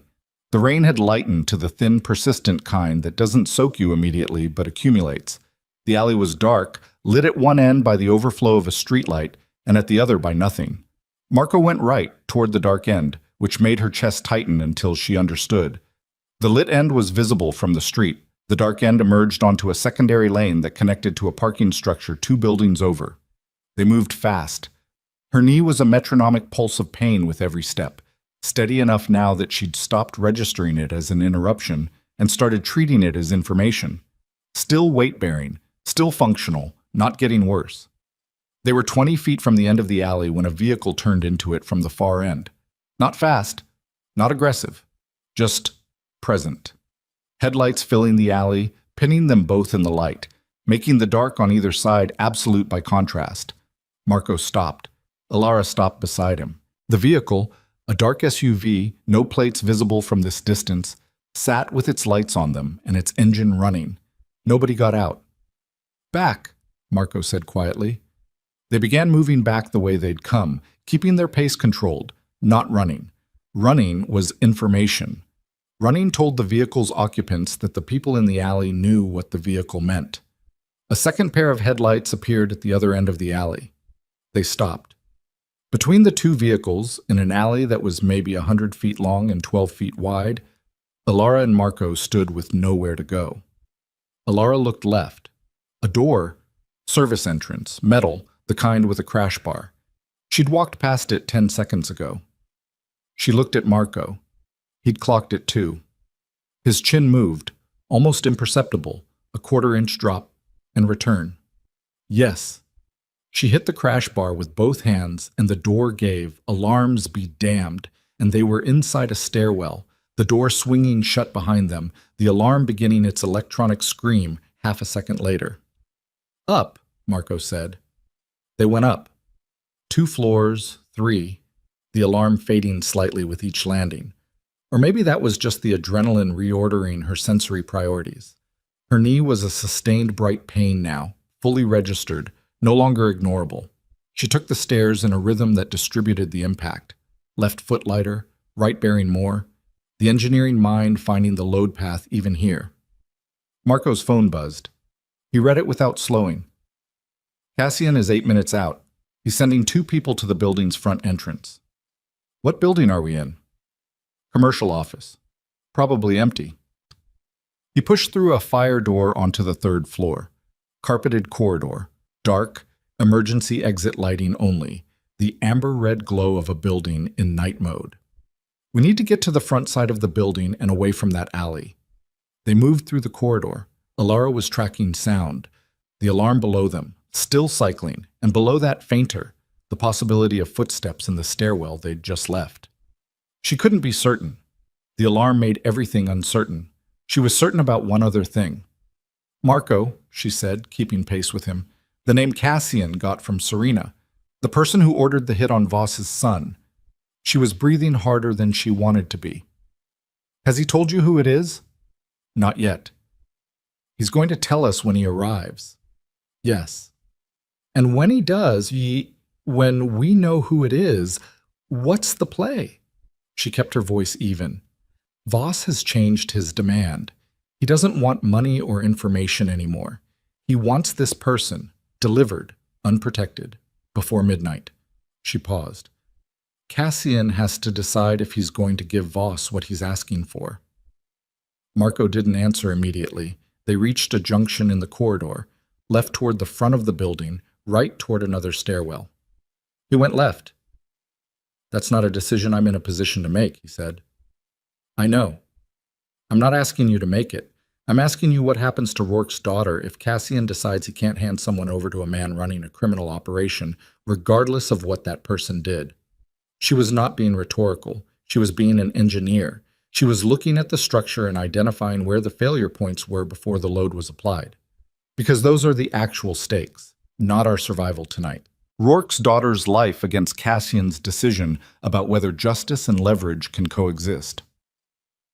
Marco pushed through a door that opened onto the building's main lobby. Dim, empty, glass frontage showing the wet street outside. He looked at her. You've been thinking about this since the alley, he said. Since the phone call, she said. He looked at her with the expression she'd come to recognize as the one he wore when she'd arrived somewhere he'd been waiting. You know something, he said, about who the name is going to be. She looked at the glass frontage and the empty street and the rain and thought about everything Marco had told her. The 5 people with authority to order an operational hit without going to Cassian. 3 gone, 2 remaining. The one Marco would have called solid. The one Cassian trusted more than almost anyone still active. She thought about the person who had built the architecture Voss used to recruit Rourke and Nadia. The original source, Serena had told Cassian, 14 months before the others. Someone who had been inside long enough to understand how the organization thought, how it moved, how to build structures within it that wouldn't be noticed. She thought about Cassian's voice saying, I brought her in personally. I checked her references, her background. 3 years, Elara said. Marco went very still. Nadia Orel joined the organization 3 years ago, Elara said. Serena said the 3rd pipeline initiated contact with Voss 14 months ago. She looked at Marco. 14 months ago, Nadia would have been with the organization for about 18 months, long enough to understand the architecture, long enough to have identified Rourke as a viable target, long enough to know about me. She paused. But Serena said the 3rd pipeline built the system that Voss used to recruit Rourke and Nadia. If Nadia is one of the recruited, she's not the architect. She stopped. Let it land. The architect has been there longer.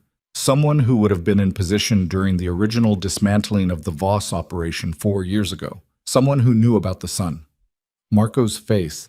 She had been watching his face all night, and she knew what it looked like when he was ahead of her and what it looked like when she'd arrived somewhere he hadn't been yet. This was neither. This was the face of a man who had arrived at the same place and was devastated to confirm he had company. Say it, she said. I can't say it until Cassian confirms Marco. Her voice was flat and certain. I am 8 weeks pregnant, and I have been in a forest and 2 cars and a hotel room and an alley and a stairwell tonight. I have been surveilled, targeted, and chased. I am done waiting for confirmations on things I already know. She held his gaze. Say the name. He was silent for 3 seconds.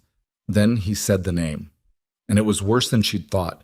Not because she hadn't considered it. She had.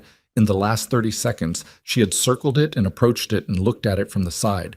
But because once Marco said it, it became real.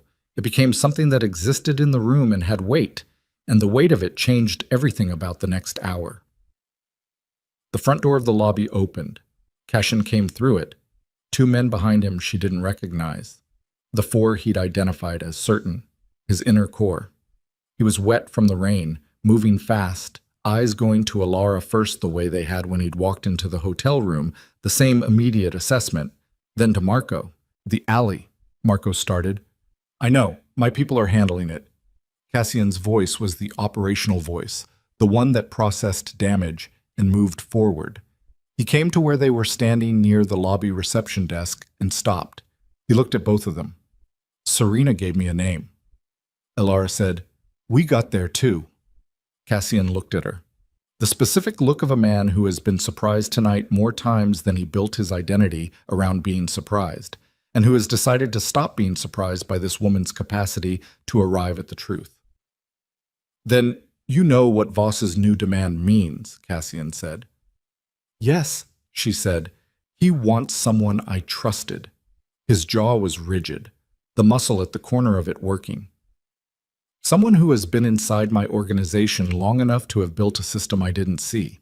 Someone who gave the order that killed a boy, covered it up, and then used my organization to recruit 2 additional assets for the man that boy's death created. He stopped. His voice dropped half a register. Someone who was in the estate tonight when you arrived at the gate. The lobby was silent except for the rain on the glass and the distant cycling of the alarm from the floor above them. Marco said, "What are you going to do?" Cassian didn't answer immediately. He looked at the floor for a moment, then up, then at Alara. The look was not asking for permission. It was not asking for guidance. It was... She recognized it slowly, with the particular surprise of someone encountering a thing they'd wanted and stopped expecting. It was telling her the truth before he told anyone else. "I'm going to end this tonight," he said. "Not the way Voss wants. Not by handing someone over to him outside the law, regardless of what they did." His voice was absolute. "But I'm going to take them off the board completely, and I'm going to tell Dorian Voss the truth, all of it, every version of it, and let him make his own decision about what justice looks like when the person who hurt him most is no longer capable of hurting anyone else." "He might not accept that," Marco said. "I know." "He might escalate, Rourke's daughter." "I know." Cassian's eyes hadn't moved from Alara's. "I know what I'm risking. I know what it costs if I'm wrong about him." A pause. "But I think Serena reached out tonight because she believes her brother has been pursuing the wrong target for 4 years. I think she believes that if he gets the truth, the actual truth, not the version my organization let him build, he might stop." His voice was quiet, certain in a different way than his usual certainty. "I think she's been waiting for someone inside to be honest enough to give it to him, and I'm going to be that, because it's what I should have been 4 years ago."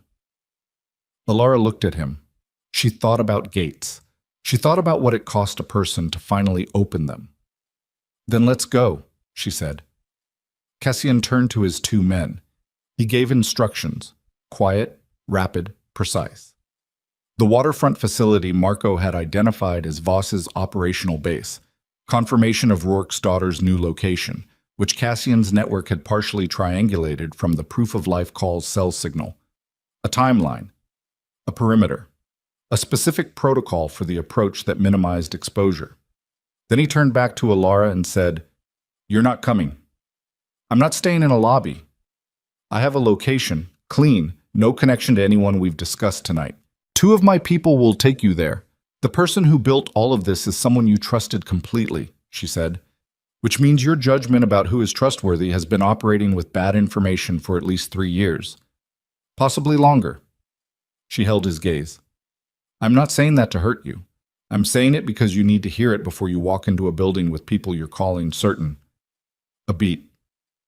"Take Marco. Take your 2 men. But don't leave me somewhere I can't move." The lobby held the silence of 7 people making various calculations. "I'm not going to let anything happen to you," Cassian said. "Then keep me where you can see me." She looked at him steadily. "That's not weakness, Cassian. That's the opposite of what you've been doing for 4 years." He held her gaze for a long moment. Then he nodded. They went. The waterfront was 20 minutes through rain-swept streets, 2 vehicles, Marco driving the first and one of Cassian's men driving the second. Alara sat in the back of the second vehicle and watched the city move past the windows and thought about the name Marco had said in the lobby, the name that was the original source, the architect, the person who had been inside long enough to build everything Voss needed.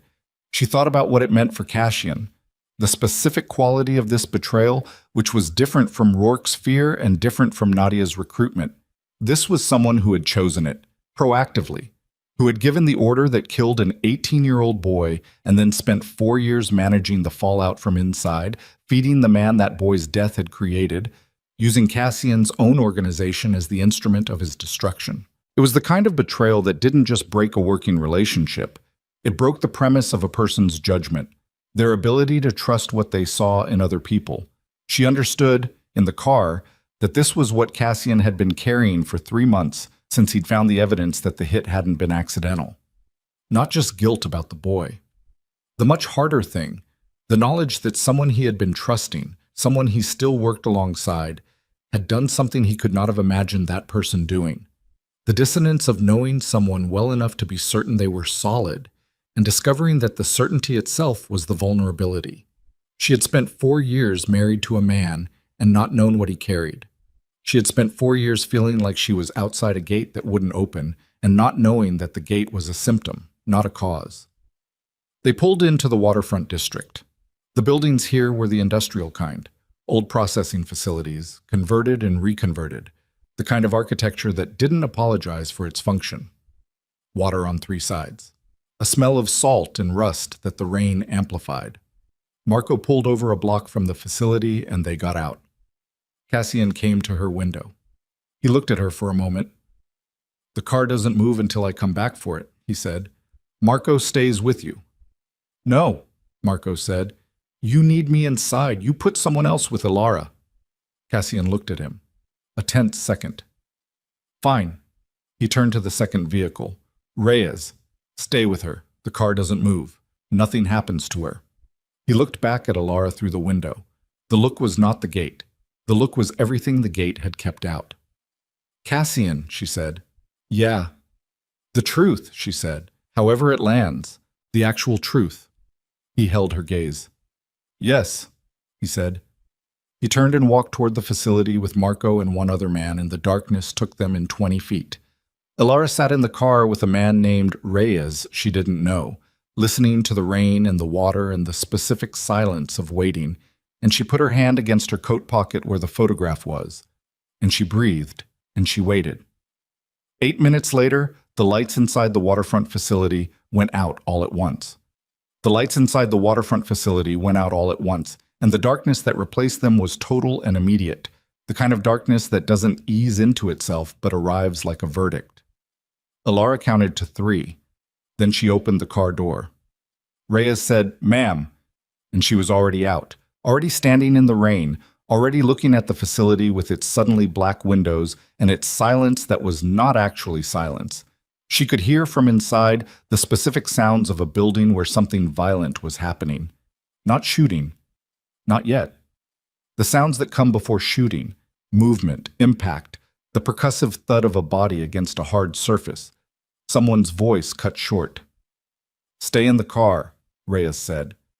He was out beside her now, one hand on her arm, not restraining her but present, a physical reminder that he had a job. "Something went wrong," she said. "Cassian's team can handle—" "Something went wrong with the lights," she said, deliberately. "Someone inside that building killed the power, and it wasn't Cassian." She turned to look at Reyes directly. He was younger than she'd clocked in the vehicle. Mid-20s, the kind of young that looks competent until the situation changes, and then you see the inexperience at the edges. "Do you have comms with them?" He touched his earpiece, listened. She watched his face, and what she saw there told her enough before he said anything.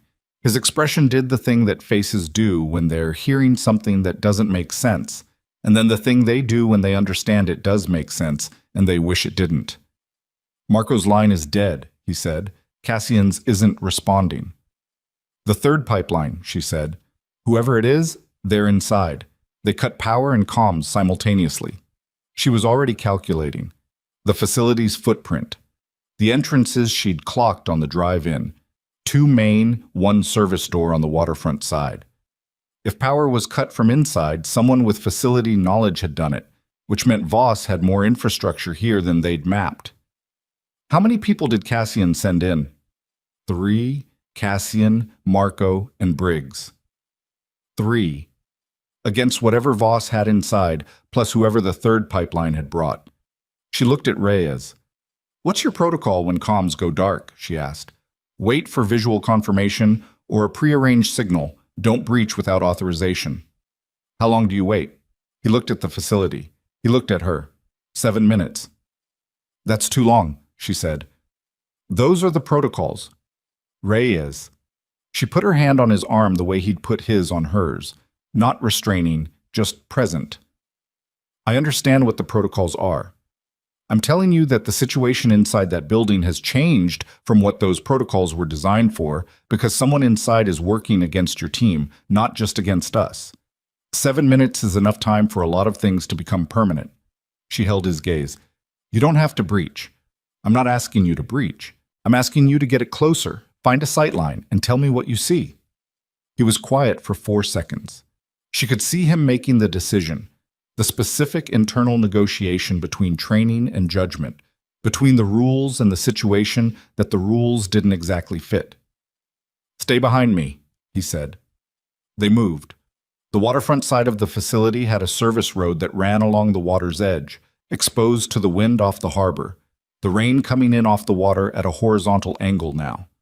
Alara pulled her coat tight and followed Reyes, keeping 3 steps back the way he'd indicated, her knees steady enough for this pace on flat ground. She could feel the photograph in her pocket with each stride. They reached the corner of the building. Reyes pressed himself to the wall and looked around it. Then he pulled back. Side door is open, he said. His voice had changed, quieter, a register lower. Someone came through it recently, the frame's damaged. Forced from inside or outside? He thought about it. Outside. The lock mechanism is bent outward. Someone had broken into the facility from the waterfront side, not Cassian's team, which had entered from the front.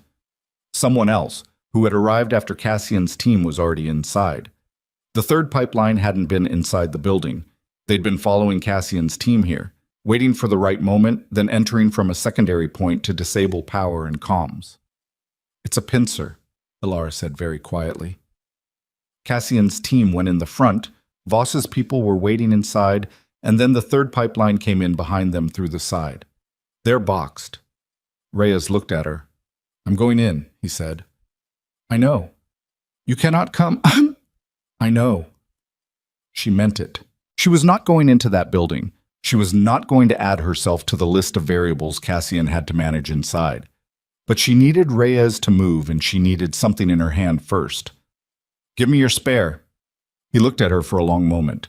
Then he reached into his jacket and came out with a flat, compact secondary piece that he'd been carrying in a shoulder holster under his left arm. He held it out to her. Safety's here, he said, indicating. 13 rounds. She took it. It was heavier than she expected. She had not held a gun in her life. She did not tell him that.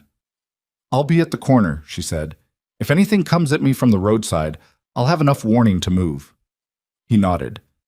Then he went around the corner and through the damaged door, and the darkness took him the same way it had taken Cassian 20 minutes ago, and she was alone at the corner of the building with a gun she didn't know how to use, rain coming off the harbor, and the sound of her own heartbeat doing exactly what hearts do when the situation has stripped away everything between you and the fact of being alive. She pressed her back against the wall. She breathed. She was thinking about Cassian inside the building. She was thinking about what the third pipeline meant in terms of numbers. Someone who had built the architecture of Voss's entire operation inside Cassian's organization was not a peripheral actor. They would have resources, capability. They would not have come to this building alone. She was also thinking about something Serena had said on the phone. My brother is going to contact you again before you get there. He'll have a new demand. Don't agree to anything. Serena had known the demand was coming, which meant Serena had known what Dorian Voss's actual final objective was. Not the Meridian accounts, not even the name of the person who killed his son. She'd known what he truly wanted because she was his sister, and she knew him, and she'd been watching him for 4 years. Dorian Voss wanted Cassian to stand in a room with him and account for himself. That was what 4 years of architecture had been building toward, not financial restitution, not the delivery of a subordinate. He wanted Cassian Vale in person, forced into a confrontation he couldn't manage or exit on his own terms. He wanted to look at the man whose organization had taken his son and say everything he'd been carrying, everything else, Rourke's daughter, Nadia, the pipelines, Alara on a highway in the rain. It was all construction. It was all scaffolding around the single load-bearing point of a father who had lost a boy and never received an answer. Alara understood this with the particular clarity of standing in the rain with no other distractions available. She hoped Cassian understood it too. Inside the building, something broke. A heavy sound, structural, a rack of equipment, a partition, something large going over. Then a shout, male voice, directive and hard. Then silence that had a different texture than the silence before. Then a single shot. Elara stopped breathing. One shot. In a building where multiple parties were in conflict, one shot was impossible to interpret from outside. She pressed the gun against her thigh and held it there and counted seconds. And when she reached 30, she was still counting, which meant no one was screaming, which meant the situation had not collapsed into something unrecoverable. She kept counting. At 47 seconds, the lights inside the building came back on. She looked at the windows above her. Industrial pane, wire-reinforced glass, the amber yellow of interior lighting that was not an emergency system but the main power restored. Someone had turned the power back on. Someone who had enough control of the space to make that choice. She didn't know yet whether that was good or bad.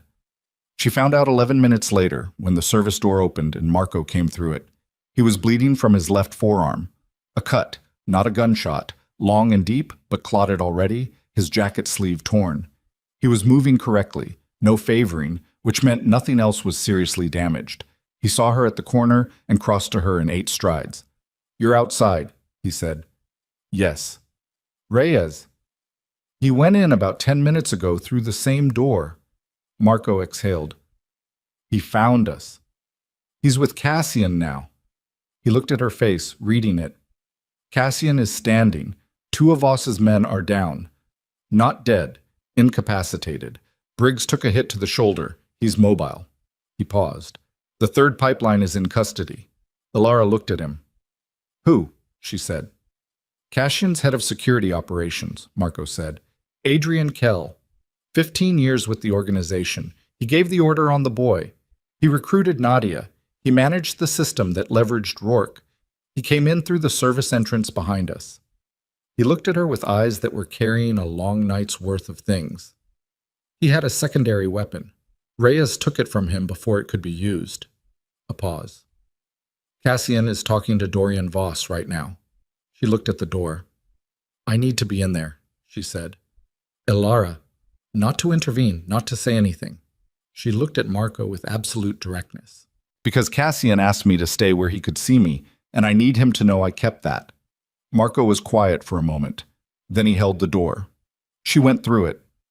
The interior of the facility was a large open processing floor, the kind of space that had probably held industrial equipment before it was emptied and turned into whatever Voss had been using it for. Planning, staging, the operational center of a 4-year project. It smelled of salt water and machine oil and the metallic sharpness of something recently broken. Emergency lighting had been supplemented by portable work lights someone had set up, their white-blue beams cutting the space into harsh sections.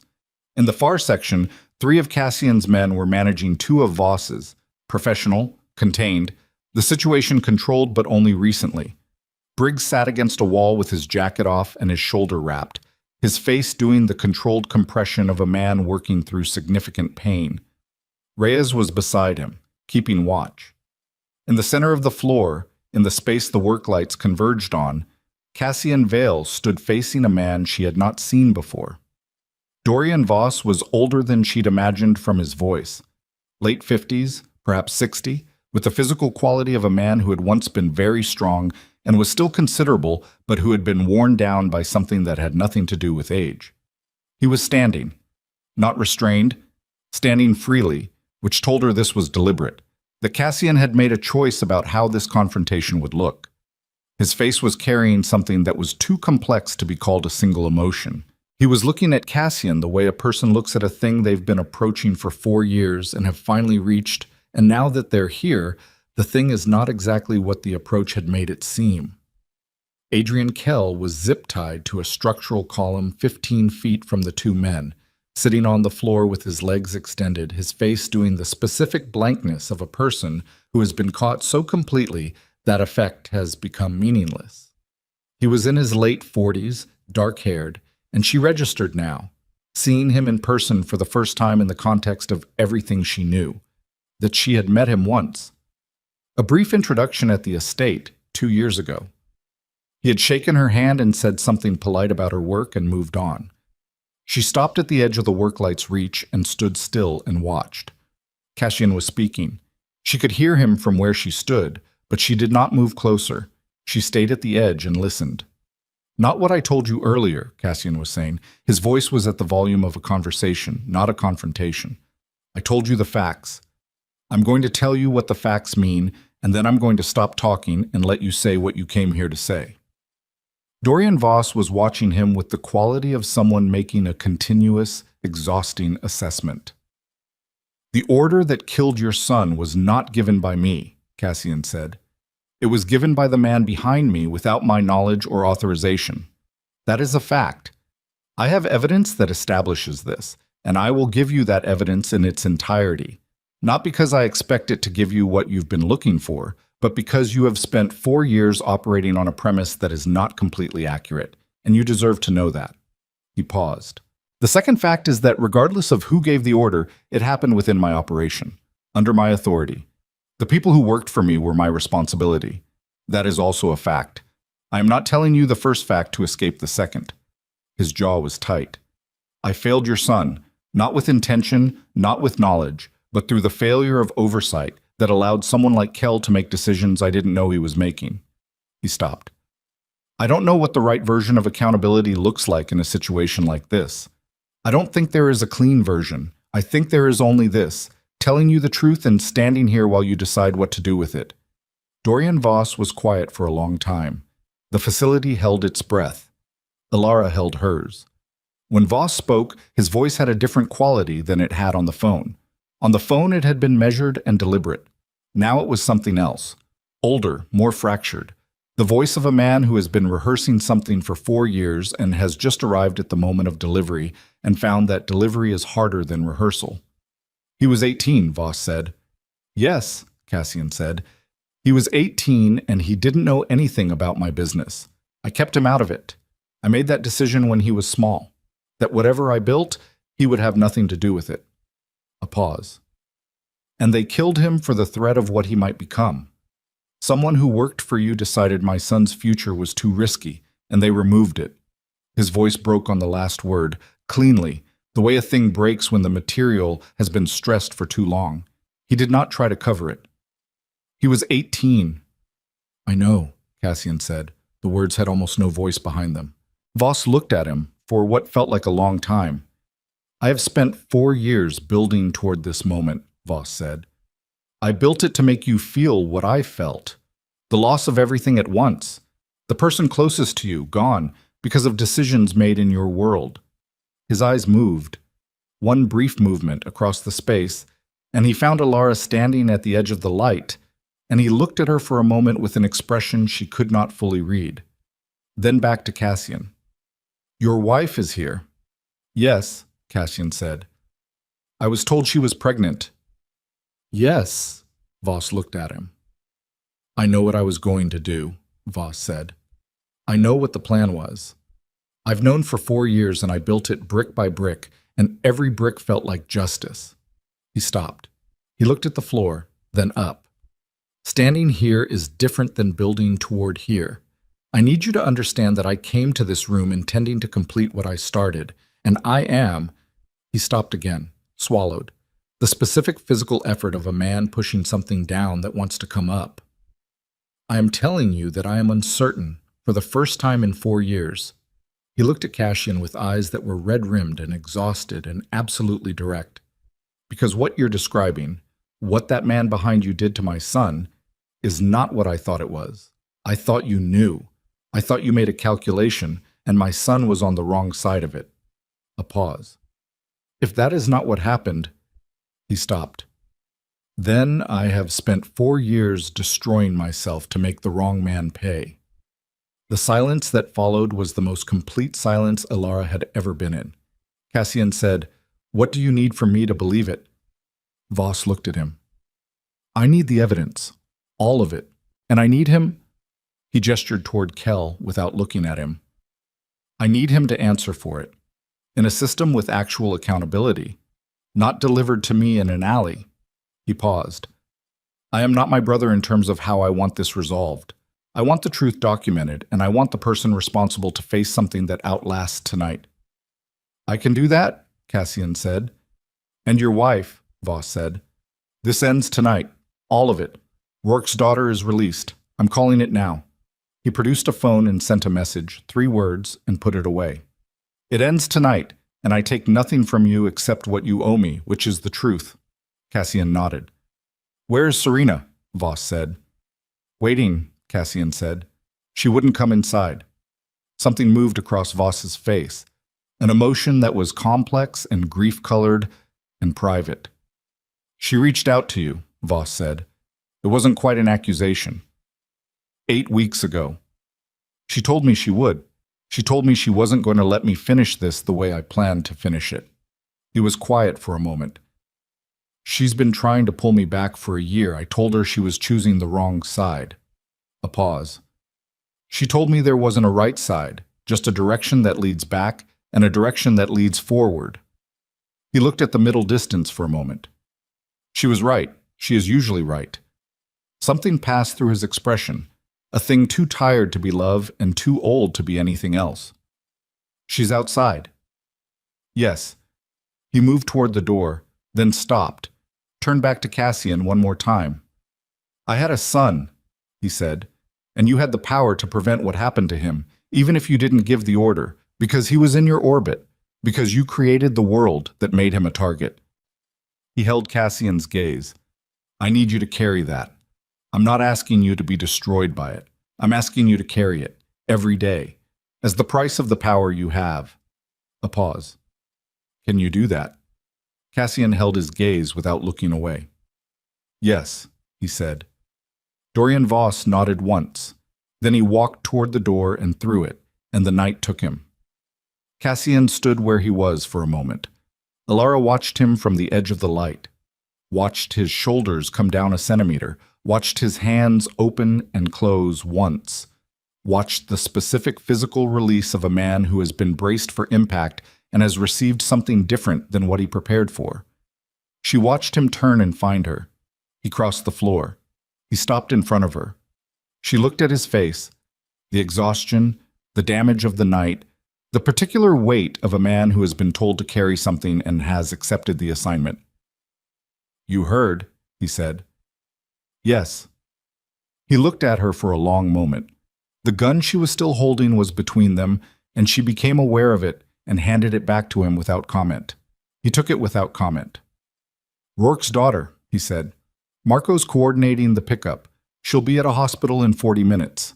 His voice was the operational voice, but thinner now, worn through in places. Kell is going to be handed to people who will process him through channels that will hold. Serena Voss will be a witness. He paused. Nadia Orel is going to be dealt with through the same channels. She'll cooperate. Serena told me she was recruited under significant pressure. There are mitigating circumstances. Another pause. I'm not in the business of deciding how the law handles any of that. I'm handing it over and staying out of it. That's different, she said. Yes, he said. It is. They looked at each other. There was a lot that had not been said. There would be a lot that needed to be said over a period of time that she could not currently measure. The woman in the window, the gate, the 8 weeks of silence, the conversation she'd been rehearsing for 6 days that had been interrupted by a storm and a masked man in a drainage ditch. She did not try to have that conversation here. Not in this building, in these work lights, with Briggs nursing a shoulder wound 20 feet away and Marco on his phone, coordinating a young woman's safe recovery. But there was one thing she could say here. The photograph, she said. He went very still. She reached into her coat pocket and took it out.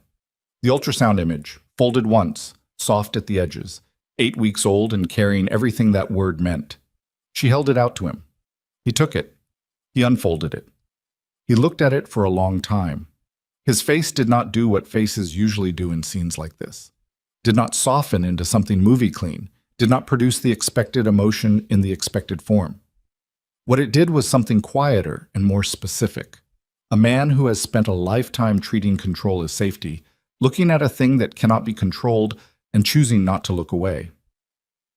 Alara, he said. His voice was barely there.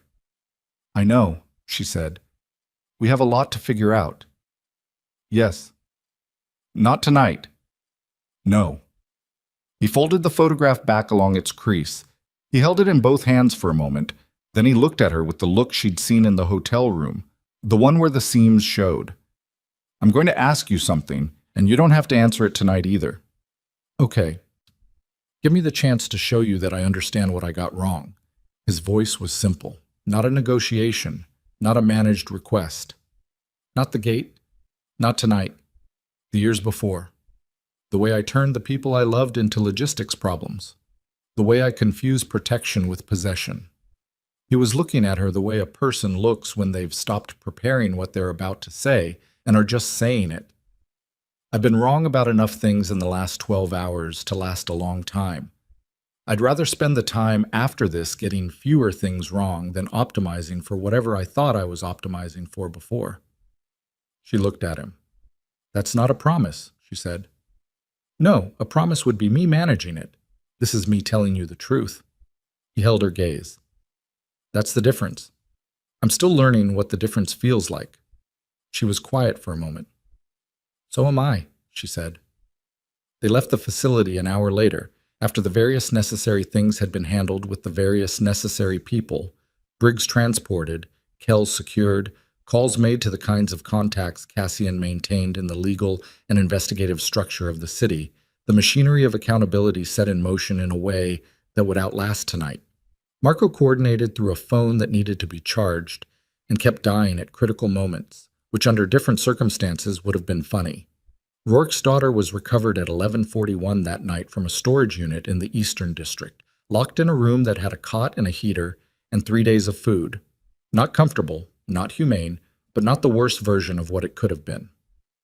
Her name was Clara. She was 23 years old, and she was frightened and furious and physically unharmed. The first person she called before the paramedics had finished checking her over was her father. Alara was told about this by Marco in the car, and she said nothing for a while, and then she said, "Good," and meant it in the uncomplicated way that simple good things deserve. The hospital they took her to was a private facility on the north side of the city, the kind that Cassian's people had a relationship with for reasons she'd never inquired into and no longer felt conflicted about. A doctor checked her knee, cleaned and redressed, no structural damage, 2 weeks of limited walking recommended.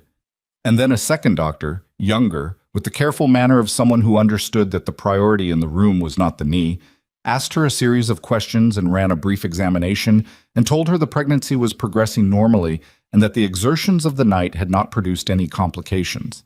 She lay on the examination table after the doctor left and looked at the ceiling and let herself feel the specific relief of hearing the word normal in a context that deserved it. Cassian was in the corridor. She had told him to wait outside, and he had waited outside without argument, without managing, without sending someone in to report back. He had sat in a corridor chair for 40 minutes and waited. When she came out, he stood. "Normal," she said. His eyes did something brief and controlled, and then he nodded. "Good," he said. "Like her. The uncomplicated version." They sat in the family area of the hospital wing, 2 chairs at an angle to each other, the institutional quiet of a medical facility at 2 in the morning, a coffee machine that produced something that resembled coffee, and a window that showed the city through rain that had finally gentled into something you could almost call ordinary. She told him about the conversation she'd been planning to have at the gate, what she'd been going to say, that she'd come to tell him about the baby and then leave, that she hadn't been coming back, that she'd wanted him to know but hadn't believed, standing in the rain looking at the closed gate, that knowing would change anything. He listened without interrupting. When she finished, he was quiet for a moment. "I don't want to rebuild what we had," he said. She looked at him. "What we had didn't work," he said. "I want to build something that does, which is going to look different." He looked at the window. "I don't know what it looks like yet. I know what it requires from me. I know I haven't been providing it." He turned back to her. "I know that telling you I understand what I did wrong is not the same as demonstrating it over time. I know the difference between saying a thing and doing a thing. I know that you don't have any reason yet to believe I know the difference." "No," she said. "Then give me time to demonstrate it." She looked at him. She thought about what Dorian Voss had said to him on the facility floor. "I need you to carry that every day." She thought about the way Cassian had looked back at him, and said yes without qualifying it, without managing it, without finding the version of yes that cost less. She thought about the gate. She thought about this fact that she had spent 4 years outside a gate that she believed was a metaphor for what Cassian Vale was. Closed, controlled, available only on his terms. And she thought about the fact that the gate was not a metaphor. It was a failure of a specific evening, by a specific distracted man who had not looked at who was on the other side of the intercom. And all the other things, the coldness, the distance, the management of her, were real and serious and had to be addressed. But they were not irreversible. They were behaviors, not architecture. People changed behaviors. It cost them. The cost was real. But it was possible. She was an engineer. She understood the difference between a structural failure and a behavioral one. "I'm going to stay somewhere of my own," she said. "For now. I need space that's mine while we figure out what we're building." She held his gaze. "That's not a rejection. It's a condition. The difference matters." "I understand the difference," he said. "And I'm going to need honesty. Actual honesty. Not the managed version where you give me the truth after you've figured out the best way to frame it. The raw version. Even when it's inconvenient." She paused. "Especially when it's inconvenient." "Yes," he said. "That's going to be hard for you." "Yes," he said again, with the quality of a man who was not making promises but making acknowledgments, and understanding that the acknowledgment was what she was asking for. She nodded. Outside the window, the rain had gone to mist, the fine suspension that sits between rain and clear and belongs to neither. The city was in it, half visible, its lights diffused. She could see the shape of things without their edges. "The photograph," she said. "I want it back." He reached into his jacket. He produced it and held it out. She took it and held it for a moment, and then, instead of putting it in her pocket, she set it on the arm of the chair between them. Neither of them reached for it. They both looked at it, the small folded rectangle of paper that had started the night. "It's going to be a person," she said. "Yes," he said.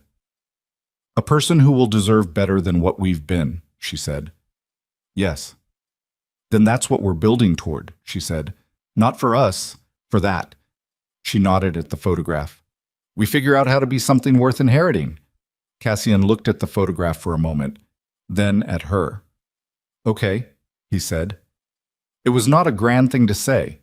It was not the kind of word you built a speech around.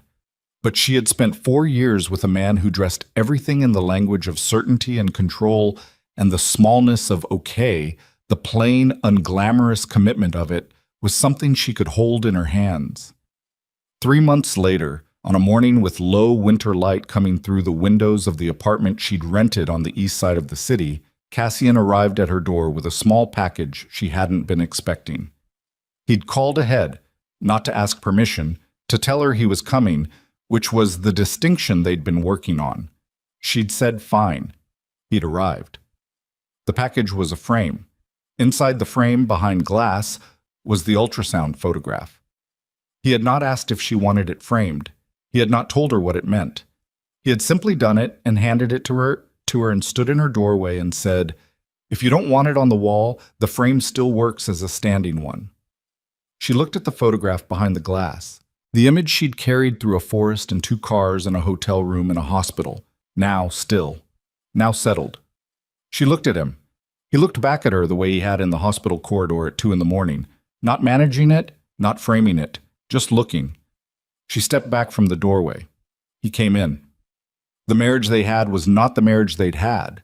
It was slower, costlier, built from the kinds of conversations that take longer because both people are saying the true thing instead of the convenient one. There were weeks that went better than expected and weeks that went exactly as badly as rebuilding requires. He came to her apartment rather than expecting her to come to him. She told him when he was reverting to management instead of honesty. He listened, which was the thing she'd believed for years he was incapable of, and had discovered he was capable of when the situation cost enough to require it. Rourke stayed. Not in his previous role. The breach had restructured things, as breaches do, but in a reduced capacity that Cassian had offered, and Rourke had accepted with the specific humility of a man who knows he doesn't deserve it and has decided to earn the proximity rather than claim it. Clara Rourke sent Ilara a note 3 weeks after the waterfront. She thanked her for the way the night had resolved. Ilara wrote back. They did not become friends, but they knew something true about each other, which is different and sometimes more durable. Nadia Aurel cooperated with investigators and received a disposition that involved testimony and monitoring and no freedom in the conventional sense. Ilara did not feel uncomplicated about this. She'd met the woman 4 times and been mapped by her, and it was a violation she did not minimize. But she also knew enough about what pressure looked like from the inside to understand that the line between victim and perpetrator was not always the clean one. Adrian Kell did not receive a disposition of comparable leniency. Dorian Voss left the city. Serena told Cassian, in a final phone call, that her brother had gone somewhere coastal, somewhere quiet, somewhere that had nothing to do with operations or architecture or the 4-year construction project that had consumed him. She said he was not at peace. She said he was something more honest than peace. He was a man who had received the truth and was learning what to do with it. She said that was, for now, enough. In early spring, on a morning with clean light and a wind that had finally turned warm, Ilara stood in the apartment and looked at the framed photograph on the wall and thought about the night it had been folded in her pocket. She thought about the rain and the forest and the drainage ditch and the specific darkness of a deserted highway. She thought about a gate that hadn't opened. She thought about what had survived it. Not her marriage as it was, not the version of herself that had driven to that gate believing she already knew the answer. Not Cassian as he'd been. The controlled, wall-building, gatekeeping version that she'd spent 4 years trying to reach through. What had survived was something that couldn't have existed without the cost of the night it came from. The version of Cassian who sat in her doorway and said, okay, when she told him what she was building toward. The version of herself who had stayed at the edge of the work lights instead of crossing into the confrontation, not because she was afraid, but because she understood what her presence and her absence each meant and had chosen deliberately. The version of a story that ends not with a gate swinging open on cue, but with a person who has earned the right to knock and a person on the other side who has finally learned to look at who's there before they decide. She put her hand flat against the frame. The glass was cool. The photograph behind it was perfectly still. Outside, the spring light moved across the city the way it does when winter has finally finished, unhurried, as though it has nowhere else to be.